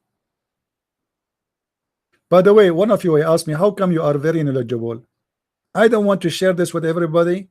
Please keep it secret between us in YouTube, Twitter, and Facebook only. Please. Jibril and another angel, they came to my house because I'm an Arab. You know, these things happen only to the Arab people like me. So because I'm an Arab, when I was in Arabia, Jibril and other guy, I forgot his name. I think his name is Futros. Yeah, Futros. You remember the story of Futros? I will tell you about it. And they come to me and they cut from here to here. Don't go down too much. And they open my chest, and then they wash it with the water of Zamzam. I mean, you can't wash it with different water. No, it has to be Zamzam, my friend. Come on. And then they brought a dish of gold, made of gold, full of wisdom and faith. And this is why I am very knowledgeable. How I learned about Islam, the stupidity of Muhammad? Because that's a surgery. Jibril came to me and chopped my, you know, and he installed wisdom and knowledge. How in the world people they can believe in this garbage? A prophet of God saying to you that wisdom and faith installed in my chest by a surgery? Yeah, I have a mole in my back. How you know? Like Muhammad. Anyway, yeah, because you cannot be a prophet unless you have a mole. I mean, obviously. Anyway, here the story is very funny. Muhammad is going to the heaven number 6 and the heaven number 7, blah blah blah blah blah blah blah, until we reach the 7th heaven. I came to Ibrahim. What? He came to Ibrahim.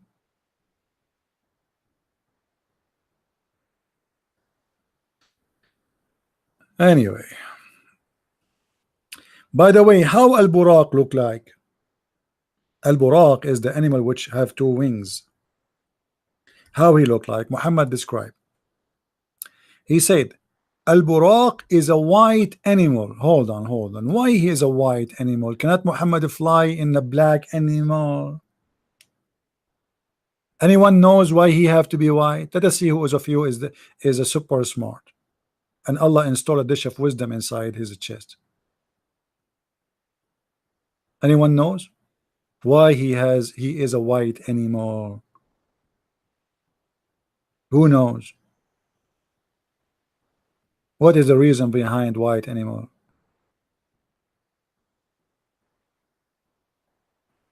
Black is the devil, yes, but according to Islam, but you cannot enter the heaven of Allah unless you are white, and that goes to the animals, as you see. So this, remember what the job of this animal is: the limousine of Allah for transportation for his prophet. So now he want to take him to heaven. He cannot send him a black donkey or a black mule. He have to send him a white animal. and this animal is smaller than a mule and bigger than a donkey. Do you see the description? Obviously, this is a very true story.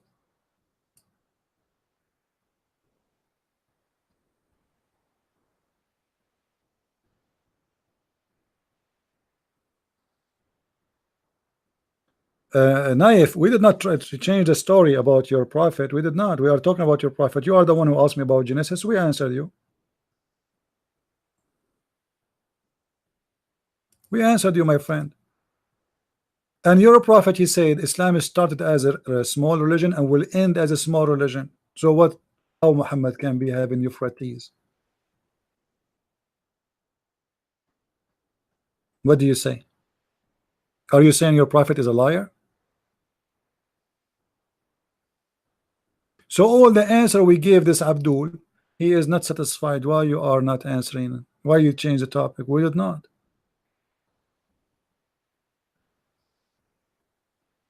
And is Muhammad Abraham? Is his name is Abraham?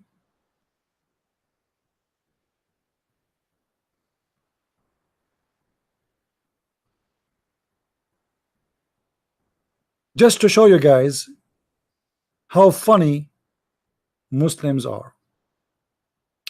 The chapter he's talking about, chapter 15, is speaking about God and Abraham. God is speaking to Abraham in a vision, not directly. God said to Abraham, don't worry, Abraham, I'm going to give you a great reward. Abraham in verse number 2 says, oh God, how I'm going to have a reward and I don't ever have a son to inherit me. So if we keep reading this chapter, who is the son which God he gave Abraham who will inherit him? Are you there, Abdul?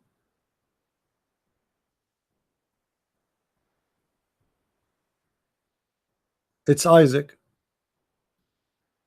because this is the legal wife he have, and this is the prayer he made when he is married to this woman.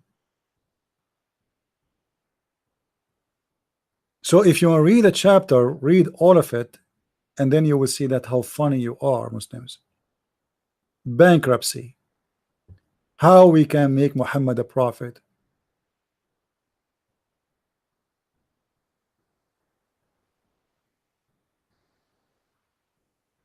Right?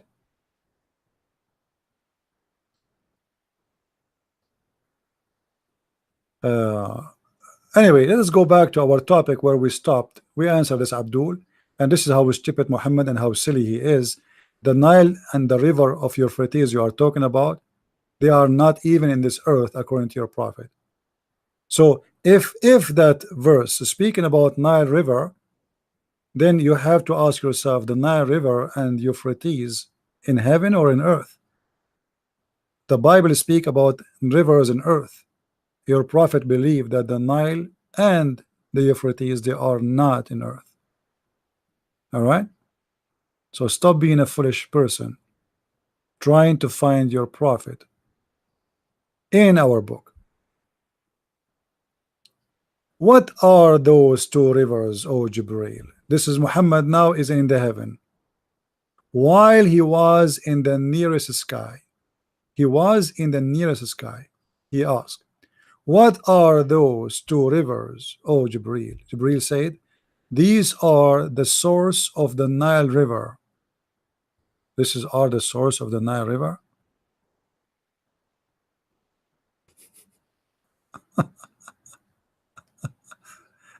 And then Muhammad, he continue up. He says, Jibreel took him around to seven heaven, and behold, saw another river. At the bank which there was a place built of pillars, or pearls, sorry, and emerald. He put his hand into the river, and he found it mud like musk. Musk. He said to Jibreel, Jibreel, what is this river? He said, this is Al-Kawthar. This is your river, Muhammad. So why you are mentioning something will make your prophet look stupid and look like an idiot? What kind of a prophet he say such a statement? Anyway, let us go back to Ibn Kathir and laugh together about the flying carpet. We subjugated to him the wind, blow gently, uh, by his order, which means the order of Sulaiman. And this is the wind was subjected to Sulaiman because he slaughtered his flying horse, according to Muhammad. All these stories, by the way, is coming from Muhammad. Muslims, they don't report things. It is not coming and learned from their prophet. The one who speak about something, he claim just by saying it that this is what it is. How he can confirm that this is what it is? Because this is what he learned from his prophet. So this flying carpet, it can fly by noontime the distance of 1 month journey. So by morning it's a distance of a month journey, and by afternoon a distance of a month journey. So let us say in the morning you decide to fly anywhere. So by noontime, the morning will end by like 10:30, the tradition. So by that time you are in a different land, which is a month far away from the land you are coming from. So this is a very high speed flying carpet. Yet Suleiman, he can carry in the top of it all his kingdomship and all the complete kingdomship he have. His weapon, his army, his animals, everything. And then the Quran here speak about Allah, he gave Suleiman the power to make shaitan dive for him. And not only that, shaitans, they build for Suleiman. And look what the image, what they build. They build palaces. And in these palaces, they made rooms with images. Actually, it doesn't say images. It says statues. And here, the Muslim, they say to us that statues in Islam is forbidden. Is that true? This is absolutely false. Because as you see, the Quran confirm that Allah, he gave Sulaiman the power over the shaitan, and he command them to build for him. To build what? Tamathil. What tamathil mean? Look with me at this word here. This is the word tamathil. That the first two letters here, E-A-L-L, it's equal to the in English. You say the. So the word tamathil start from here. This is the word tamathil. You can take a snapshot of the screen so you can compare it with the verse I will show you just after that. Actually, we can do that right now. Let us take a snapshot. All right. And then we will go to different verse in the Quran speaking about the same word. Here we go. Tamathil.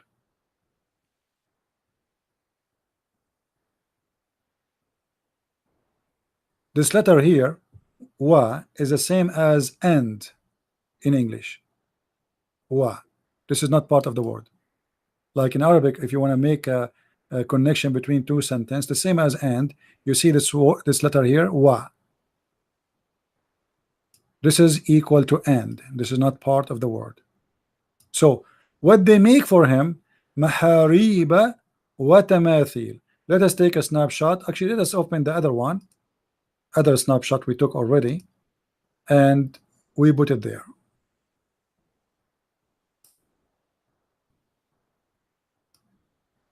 Do you see the two words?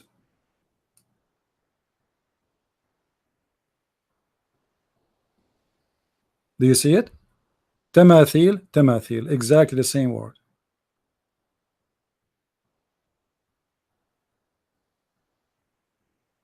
Tama,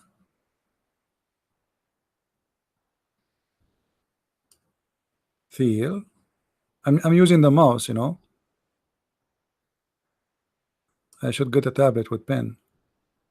Will help us with our education. So this is tamathil, and this is exactly tamathil. The same word. Now, what the difference between them? Nothing.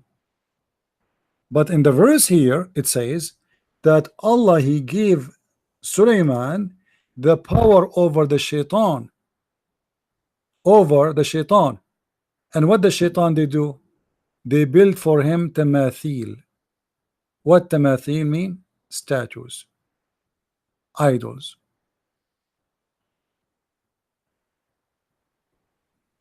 You see it?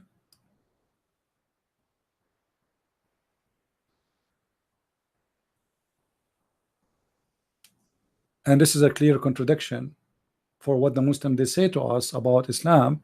Muhammad, he destroyed 360 idols around the Kaaba. This is a prophet of Allah. Allah is blessing him by giving him power over shayateen, which means Satans, and those Satans, they build by his command synagogues and statues. Any comment from the Abdul community? Do we have any comment from the Abdul community?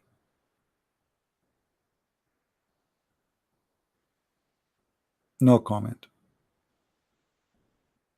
Anyway, I'm not really planning to stay long today, but I think we cover, we cover many issues, and we cover many things. There is no way anyone in the world, he will watch my video, any video, and he will not notice that Islam is the most stupid religion in less than 15 minutes after watching.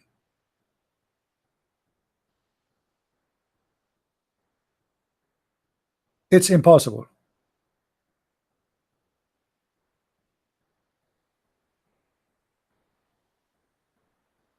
You do not need to be a genius to discover that this is a madman religion. Flying carpet, flying mule, slaughtering flying horse, chickens who became a general in the army.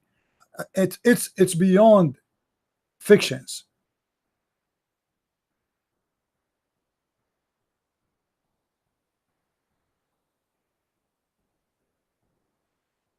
And you know, the Muslim, they keep saying Muhammad is from Ishmael. We showed you that if Muhammad is from Ishmael, that will make him not qualified to be a prophet.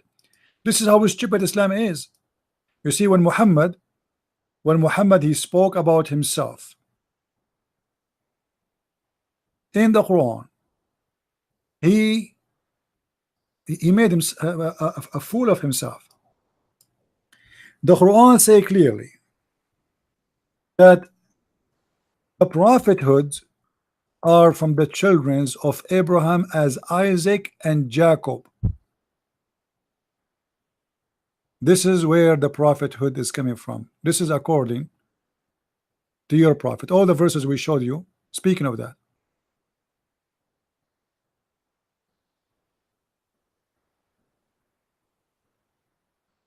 Read. Chapter 6, verse number 84. What happened to Muhammad? Story here. What happened to Ishmael?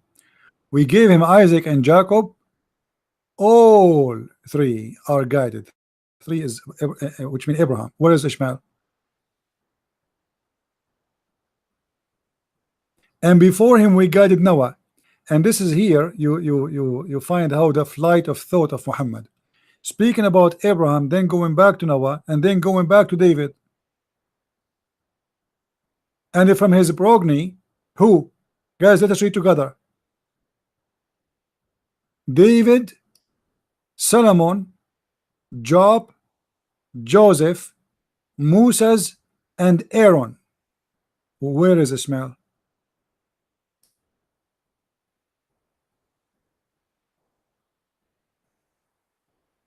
Do you see it? What happened to Ishmael?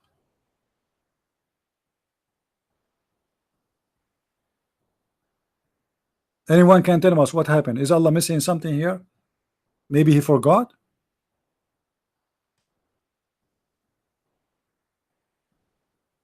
Where is Ishmael?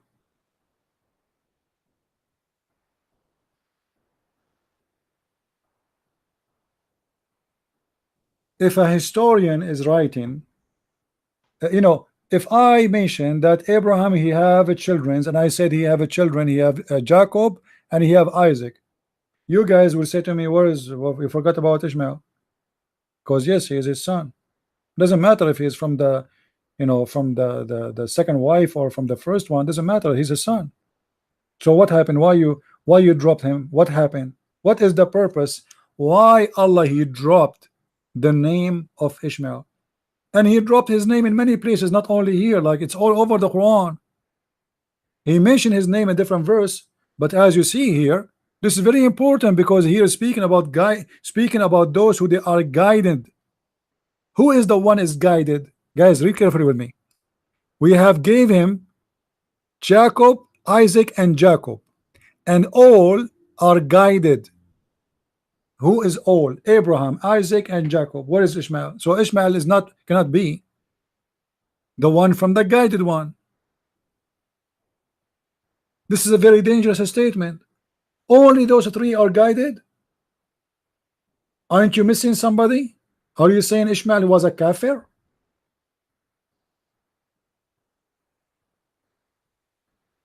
Why they are the only one is guided? And then why he is counting only the Jews? What happened to Allah? He jumped to Noah before him, and then he go back to his children's. David, Solomon, Job, Joseph, Moses, and Aaron. Where is Ishmael? Again? And then he continue counting, and Zechariah, and John, and Jesus, and Elias.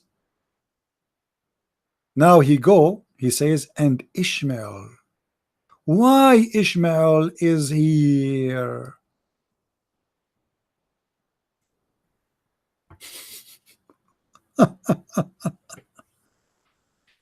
Any Muslim can tell us why Ishmael is in the wrong location?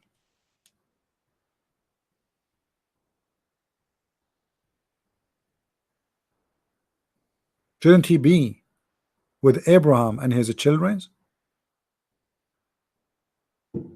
Do we have any Muslim in the text want to explain to us?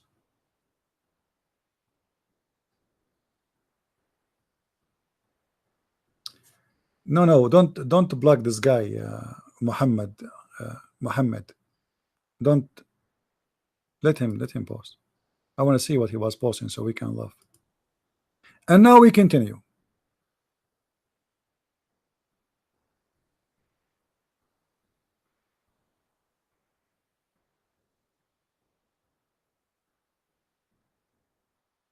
Read carefully. Chapter 12, verse number 38.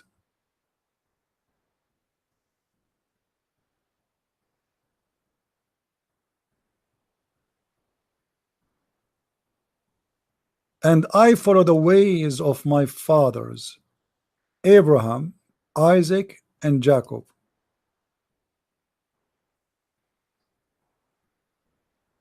Moses was following who? The ways of his fathers.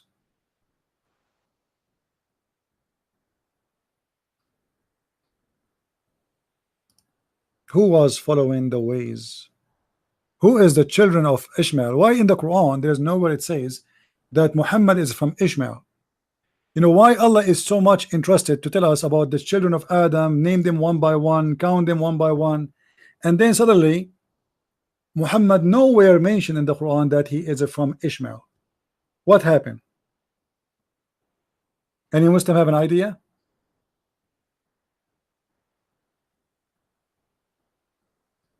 Who is a Muslim can help us? As you see, the Quran keep talking about children of etc., children of Israel, my fathers and my brother Abraham, and even Jesus is from Abraham, even Musa is from Abraham, even Jacob from Abraham. So why Muhammad is not talking about Muhammad being from Abraham?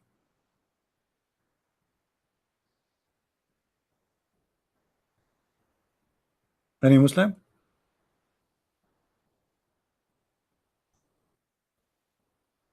because we need to, we need to question if the Quran keeps speaking about who is the son of who. Obviously, this is important.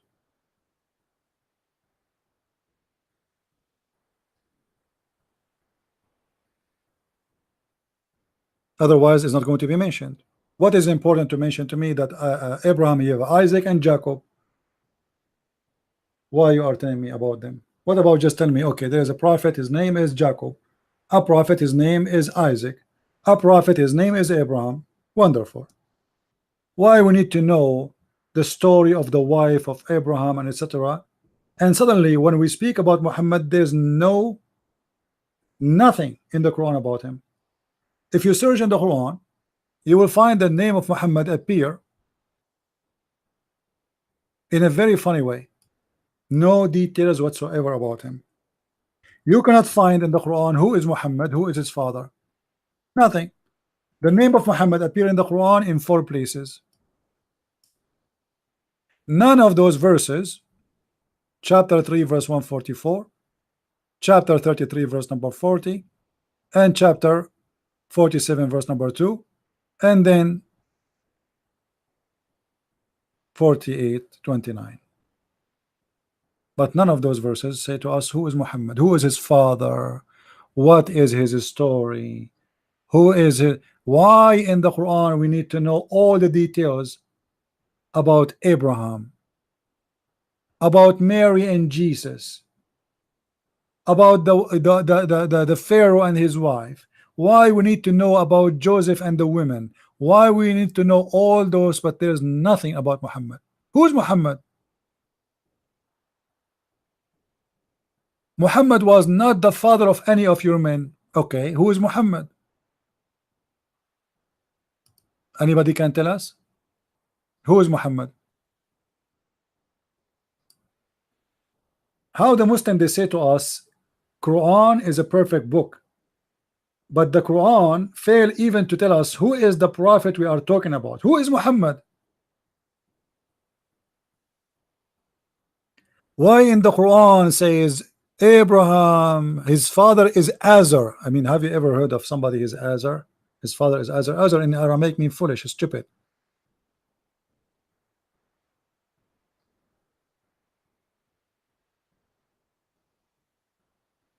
How that can be?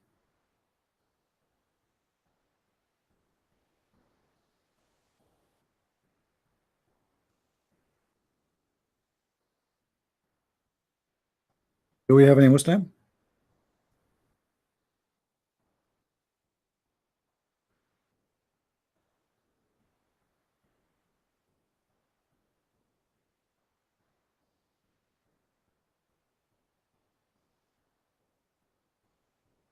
Same time, guys, there is something very important in the Quran. You see, the Quran is the best book to bust Islam. The best book to bust Islam is the Quran. When the Muslim they say Ishmael, he went and he built the Kaaba. Is that correct? If we go right now and search, let me do that. Hold on.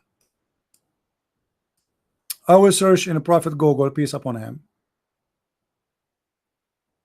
I will show you the screen in a second.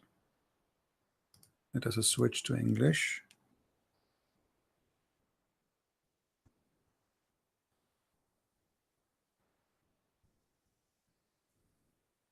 All right. And I will go only to Islamic website to show you what the Muslims they teach.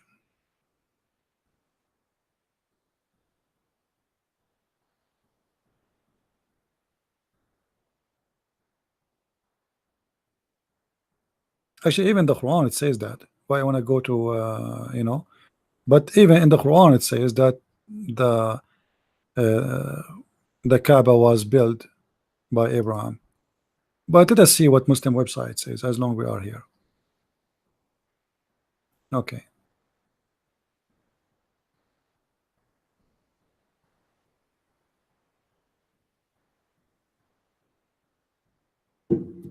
Let us see.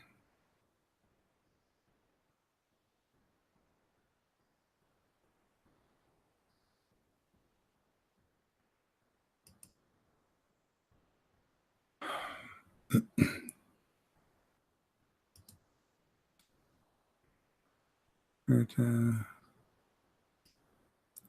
us go to Ibn Kathir.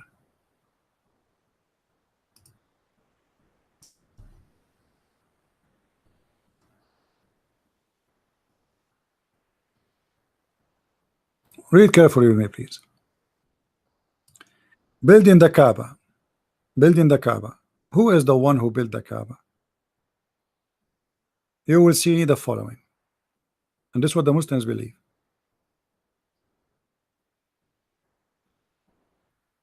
Chapter 3, verse number 96, speaking about building the Kaaba. Okay. And here it says, chapter 2, verse 125. And we commanded Ibrahim and Ishmael that they should purify my house for those who are scrambling it, or staying, or bowing, or prostrating themselves. So this is confirmed that Abraham, he was there. Let us continue. And do this, etc. for the Kaaba. And then here it's just describing about what they did.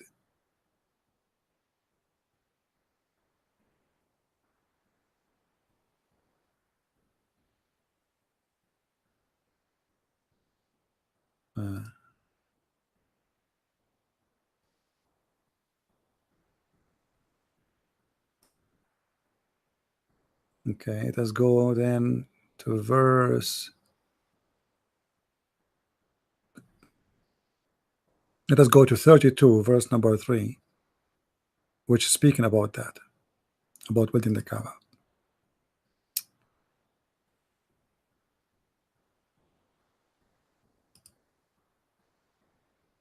Actually, it's not about building the Kaaba, sorry. It's about busting the one who built the Kaaba. In here, in this verse, we will find something very, very stupid. Muhammad, he said, as long the Muslims confirm that Abraham and Ishmael, they went in the Kaaba and they purified the Kaaba, and even the Quran is speaking about building the Kaaba, then how the Quran say in chapter 32, verse number 3, that the first one who came to be a warner for the Arab was Muhammad?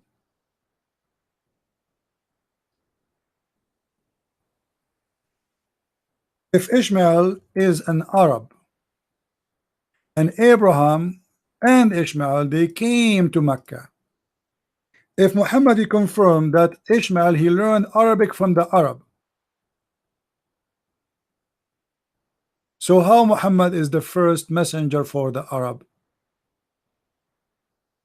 And not only that, Ishmael, he was in Mecca and Muhammad was in Mecca. Let us go to chapter 32. I don't like this website here sometime. Okay. You have to scroll down. You cannot go directly to the. There we go. Chapter 32, verse number 3.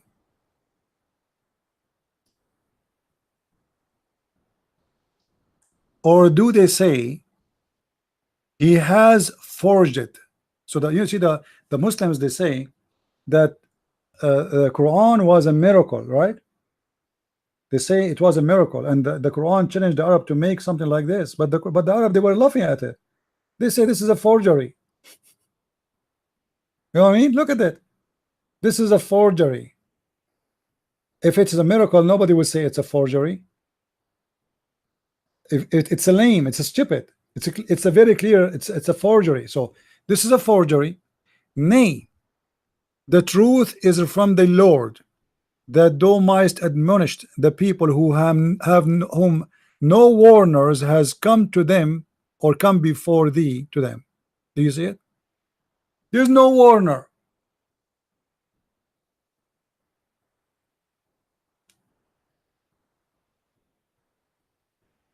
And those people, they never have a warner before you. But this is very stupid statement.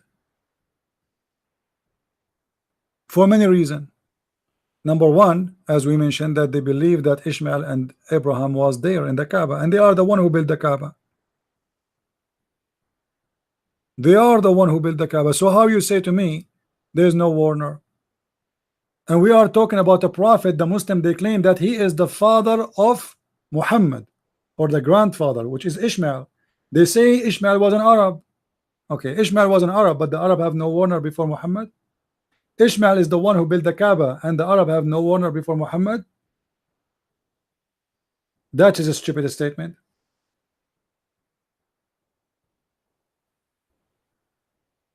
Additional to that,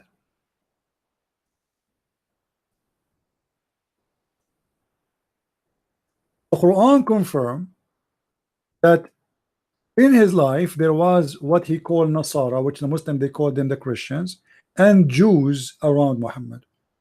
So what do you mean they have no Warners?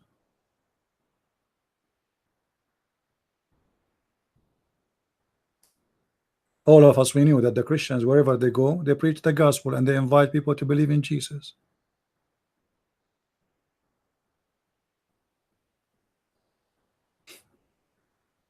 You know what I mean?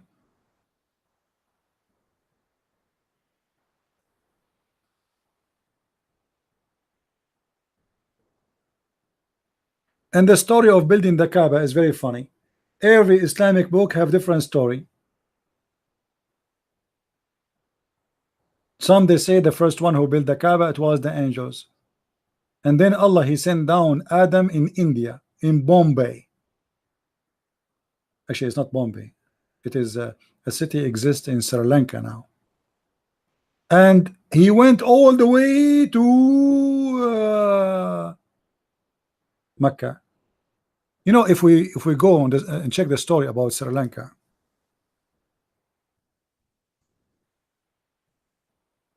Let me try to find the map of Sri Lanka just to show you the madness of the Muslims.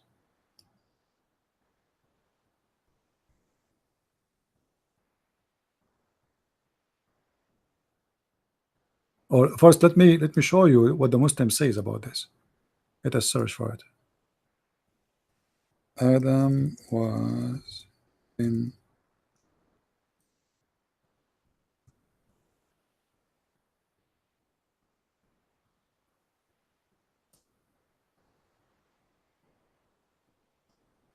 okay, read with me, please. This is an article in a Muslim website. It's called Islamic Landmark. Islamic Landmark. This is not my website. This is a Muslim website, as you see. All right. And this is supposedly the footstep of Adam, because Adam's footstep was so big. I mean, ask me, very, very huge.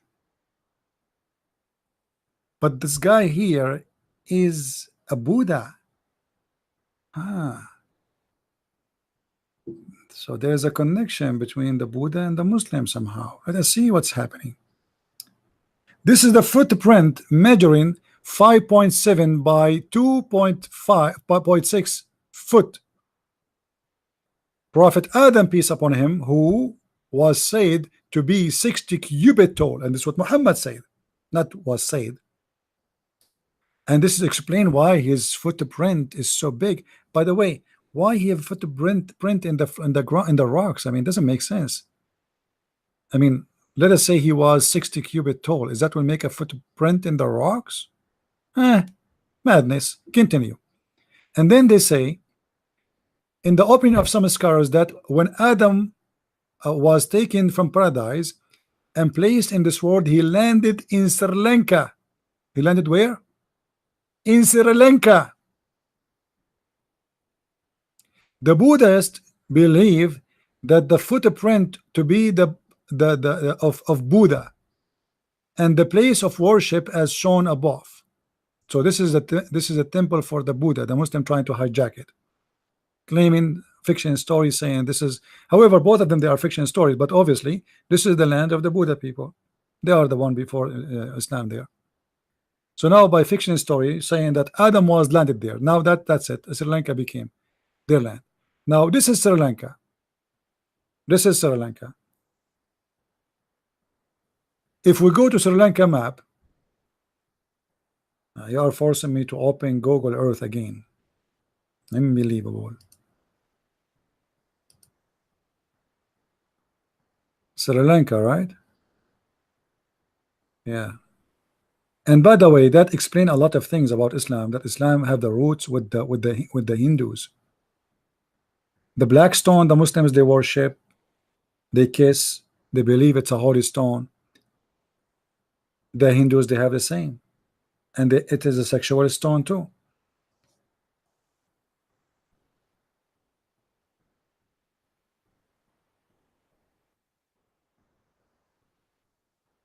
Let us go to Sri Lanka.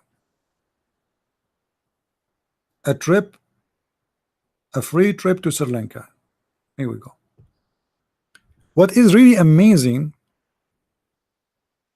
that Adam was able to cross the middle of the ocean alone. I remember at that time there's no ship, there's no, don't tell me that Adam he built a ship right away. He have no kids, he have just by himself. He built a ship and he crossed the ocean, or maybe he went here in this area, but I don't know. Is that area is, I think this area is covered by water. It's not really it's a water, it's not a land, right? It's not a pure water. I don't know, I'm not never been there, but as you see in the road here, the road is stopped in this area. Let us see if we can make a landing down in the ground here. Here we go, we can do, so we can see the area here.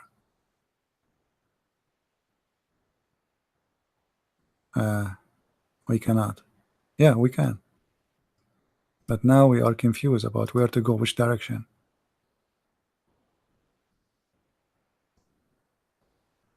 Is it in the back? It's in the front.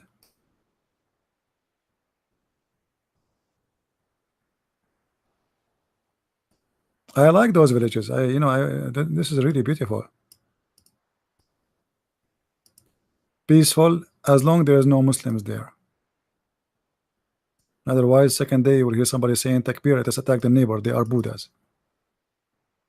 Like I'm trying to find out if this is here. I don't want to keep going because we might be even going in the wrong direction.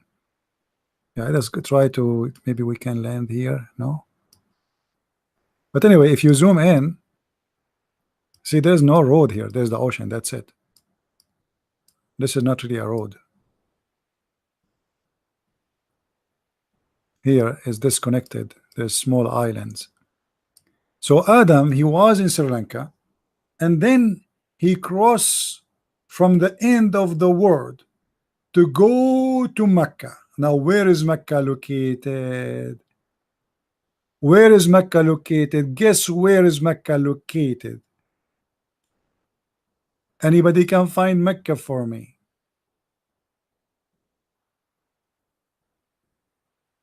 I'm trying to make it all in one image. All right, so now Adam, he have to fly, maybe he's using a flying mule, from Sri Lanka all the way to Mecca. In order to do that, he have to build a boat and cross from Sri Lanka to India, to countries after countries after countries after countries after country after country, Iran, India, Pakistan, blah blah blah blah blah blah blah blah, blah, blah. And then he go all the way to Saudi Arabia, and then he arrive here. It must be a true story. However, Adam came to Mecca. At that time there was no people, so we can give an excuse to say before you there's no warners, because when he came to Mecca there was only 40,000 angels waiting for Adam to do Hajj. And Adam, he did Hajj how many times? Anyone remember? He did Hajj 40 times. 40 times. Muhammad, again, there's some numbers he stuck with them, like number 7, 73, 40, etc. So Adam, he did 40 times Hajj during his lifetime. And I believe this is the most silly, stupid thing, because if you have to do Hajj and this is a holy place. And by saying that Adam, he have to go back to Sri Lanka and come back to Mecca and go back to Sri Lanka and come back to Mecca and go back to Sri Lanka and come back to Mecca. Why? I mean, what about moving to Mecca and live there? Especially if you know that the Muslims believe that Allah, when he sent down Adam, he did not send down with him Eve. Eve was dropped in different location. She was dropped in Yemen. Where? In Yemen. Okay, so why Adam is going back to Sri Lanka?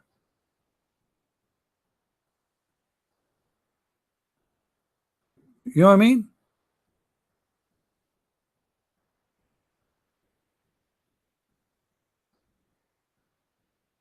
And do you see how far the trip is?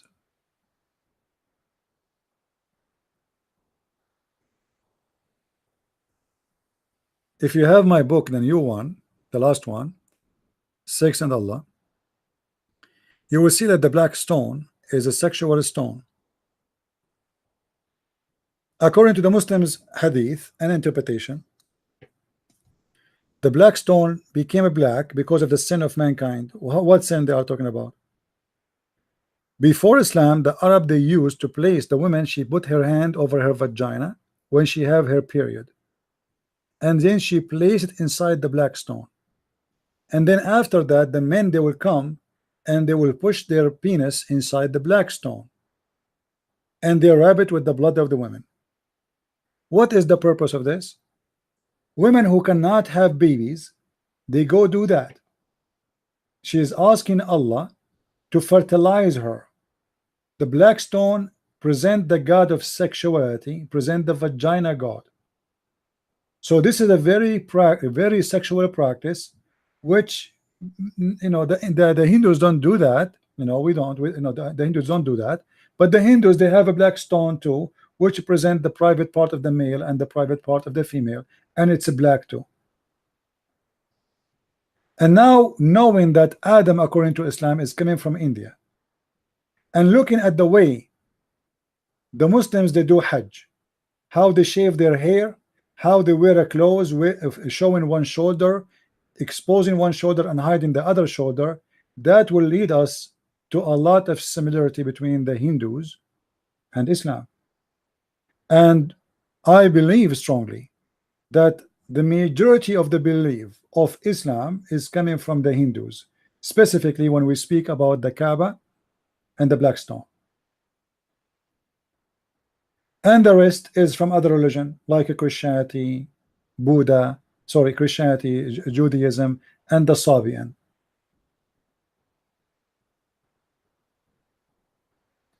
Do we have any Muslim have a complaint?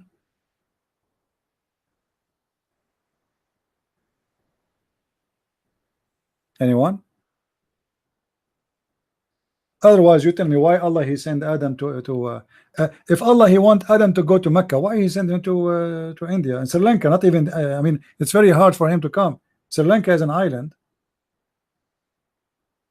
Why there? Why not China? Maybe Allah he don't have a GPS. He sent him in the long. Maybe he sent him by the parachute. Allah he dumped him over Mecca, but the parachute took him all the way to Sri Lanka. What is the distance, straight line between Mecca and Sri Lanka? Let us see.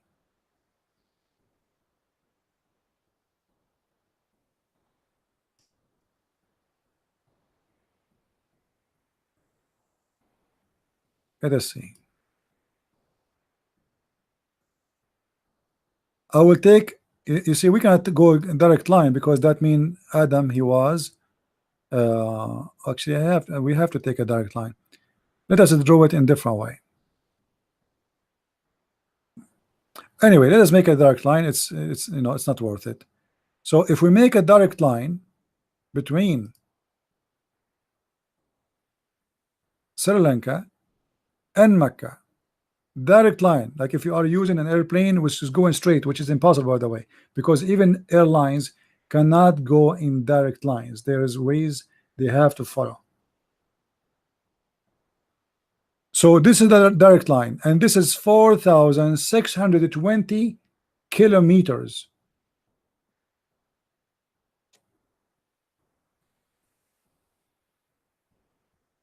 If not direct, that the distance will be double, because he have to go all the way here. This is a 3,000, and then from here to Mecca, this is additional 3,300 something. So total like 7,000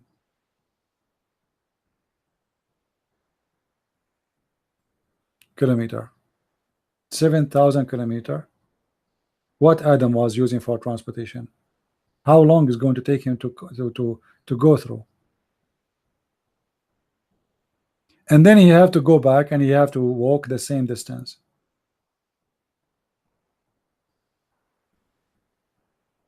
The whole story is stupid, and there's no proof of anything. I mean, the Muslims always, they have stories. You know, the funny, when you say to them Jesus is God, they say to you, okay, prove it to us, and we show them, and etc. Until now, there's miracles happening in the name of Jesus. When it's come to their prophet, there's no requirement of anything. Any story Muhammad he said, this must be true. How you can believe in this garbage?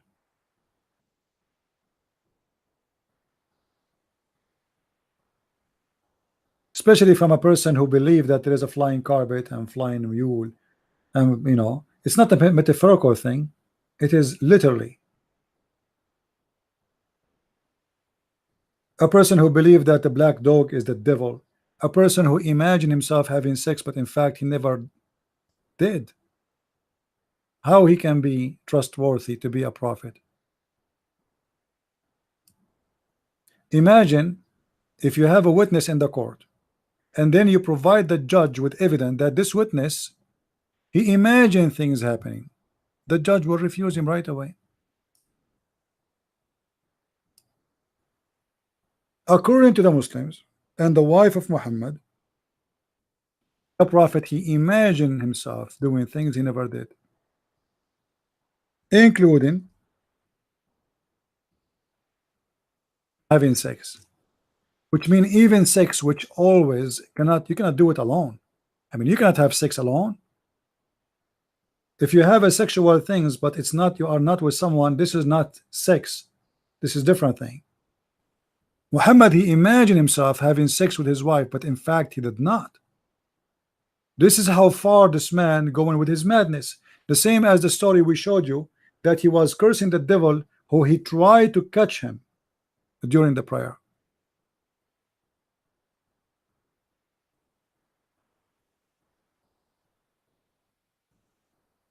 A prophet, he cannot even be accepted to be a witness for his own sexual activities.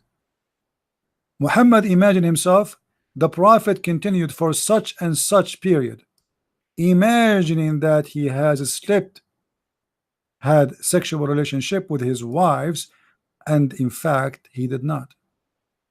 How we can take this person seriously? In different hadith, they confirm that this is not only about sex, this is about everything. Muhammad, he imagined himself doing things in fact he never did. Never did. And look what the Muslims trying to fix it, they make it blind. Look what they say. Once the prophet was bewitched, so that he began to imagine that he had done a thing which in fact he did not. So now we have a confirmation that Muhammad was a bewitched man.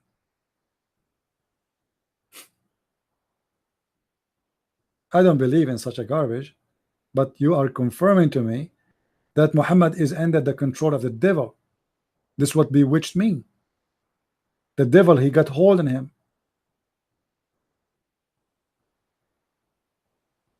And when Muhammad, he was bewitched, how many order he made is coming from the devil? How many statement he said coming from the devil? Because remember, he is bewitched. This guy is obviously, He lost his mind. He imagined himself doing things, but in fact he did not. So his imagination went not only for what he, like seeing a dream. He's talking about action. Even his action is imagination.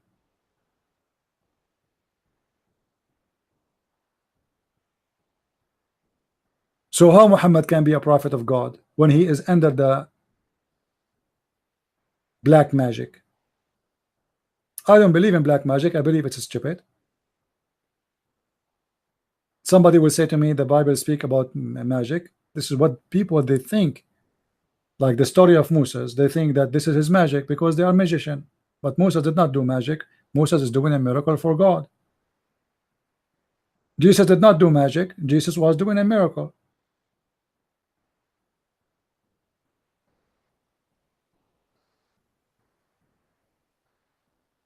So how we can trust this man who is under the authority of the shaitan?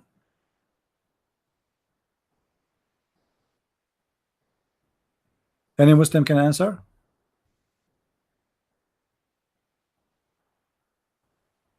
If I say right now to a Muslim, you are following the bewitched prophet, the Muslim will get upset. Is that correct? If we start calling Muhammad the bewitched prophet, the Muslims will be upset. Why you are upset? Here we go. This is your book. And the one is saying that is the wife of your prophet, Aisha. Why you upset?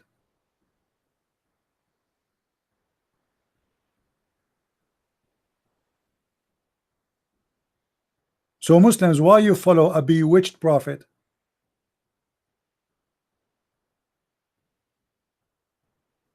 Yeah, I pay money from Vatican, right.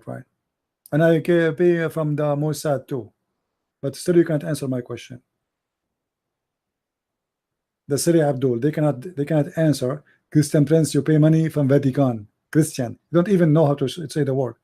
Yeah, the Vatican send me every month, and the Pope, he was just speaking to me 2 days ago.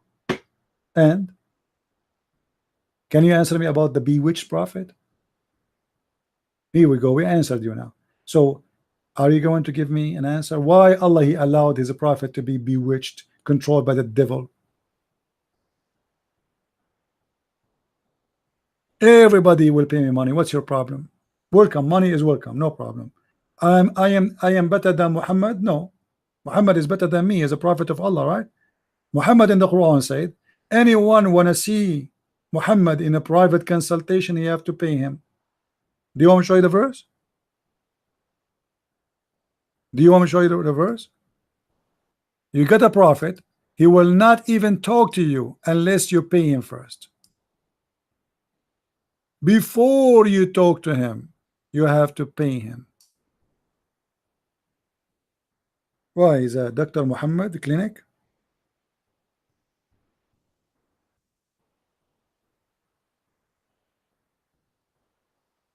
Read it. Chapter 58, verse number 12. Oh, who you believe. When you consult with the messenger in a private, spend something in charity before your private consultation. Hey people, if you want to consult with a Christian prince, spend something. We have a donation website, please. Who want to have a private consultation with me? I never charge people for private consultation. Your prophet does, for he is all just about money and sex. People, they make donation, they are free to make donation, they don't have to, it's for free. Everybody can join my program. The one who make donation and the one who don't make donation is welcome, including you. Did you make donation to me? There we go. I'm doing consultation, sharing with you the most important things I accomplish in my life, which is knowledge, for free. Your prophet will not share with you anything unless you pay him first. What do you say? Huh? Any Abdul? You are very serious. You offend Muslim man. I offend Muslim man. What you can do about it? I offend Allah. Your prophet is a child molester. What you can do about it? You offend Muslim. And is that my worry? Do you think a guy who is making fun of Allah and Muhammad all day long, he care if he offend the Muslims or not? You offend yourself when you believe in such a garbage. You believe that a prophet he have the right to sleep with the children, and you are not offended? You believe that a man can have sex with 6 years old girl, and you are not offended? And now you are offended because of me?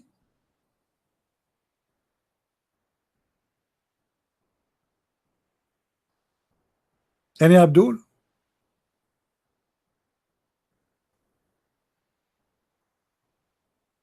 Any Abdul?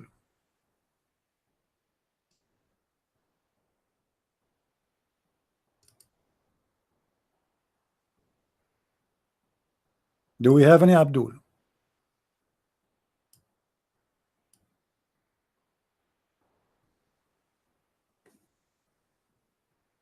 Hello?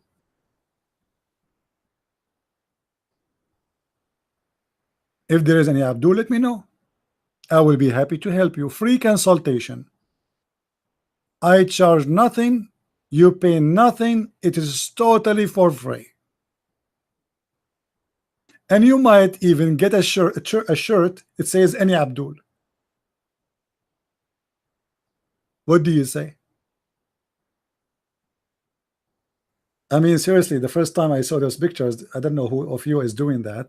You know, send me the pictures of the shirts and look like they became more popular.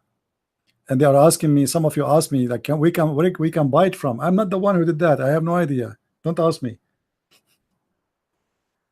But I'm thinking to print some shirts and sell them in Amazon.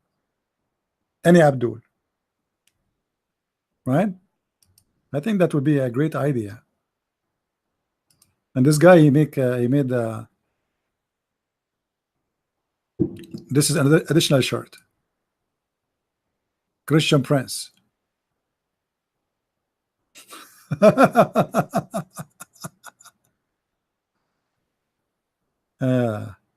Anyway, so do we have any Abdul?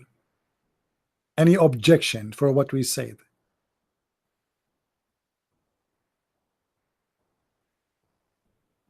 No? All right, guys. I think we are done today, and we close with any Abdul. I hope we did learn something good for today. I'm not sure if tomorrow I will do broadcast, but properly maybe no. We'll make it Friday. And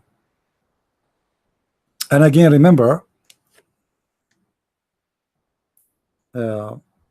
soon I will leave the country. I will leave the state, and I will do my best to do live broadcasts. But if not, then I will make videos and post them, because simply the computer I have with me is not. You know, I purchased something. I will try it, and I will receive it this coming Friday.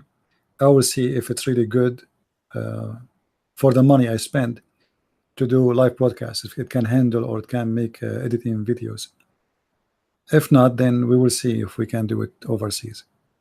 So I want to say thank you for being here. May the Lord bless you, and subscribe and stay in touch. And always we will make videos. Even when I am overseas, you will see a video of mine posted in the Arabian Prophet account, this account, and other accounts. And the best way to get updated with what's going on, as you see, we have the website patreon.com.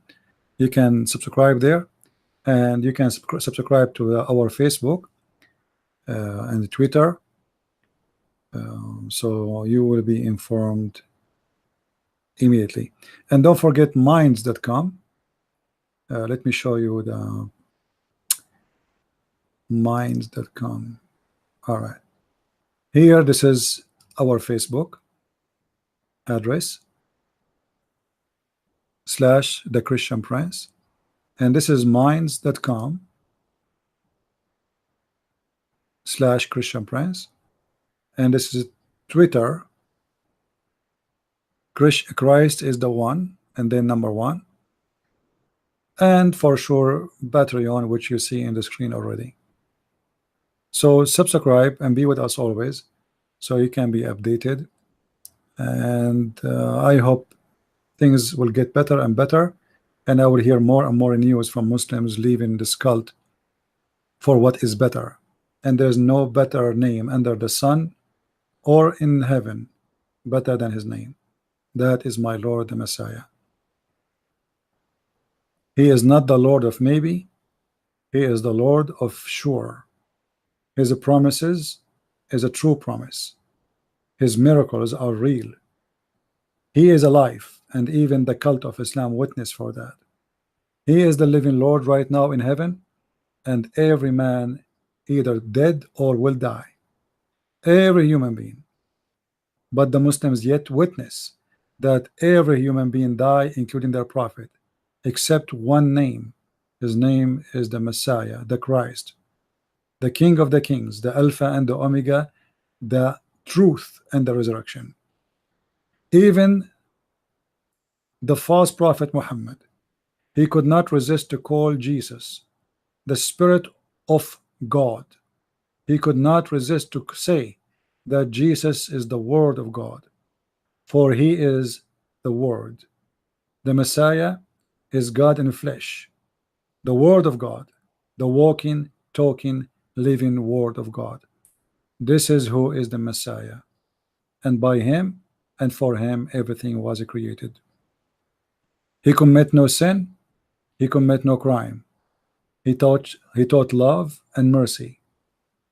He did not say, I came with terror. I've been victorious by terror as Muhammad. He ordered us to be peacemakers. He said, bless those who make peace. He wanted us to be a forgiving and loving, not to be people of anger and hatred. And this is what mankind they need for better future. That is what we need. One sentence of the teaching of Christ is better than reading all the books in the world to have a better ethic, which is love your enemy. Imagine if every human being practiced such a word, love your enemy. All the books, all the human rights, all the laws, all the police, they will not be needed, for everybody loving everybody, and people will have no more enemies, because you cannot have an enemy when you love your enemy.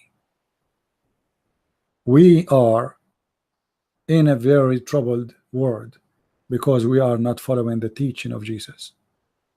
Love your enemy. If you can bring me better teaching than the teaching of Christ, I'm all listening, and I challenge you to do so. Thank you very much for being here, and may the Lord bless you, and I will see you soon again. Christ is Lord, Islam is false, and see you soon again.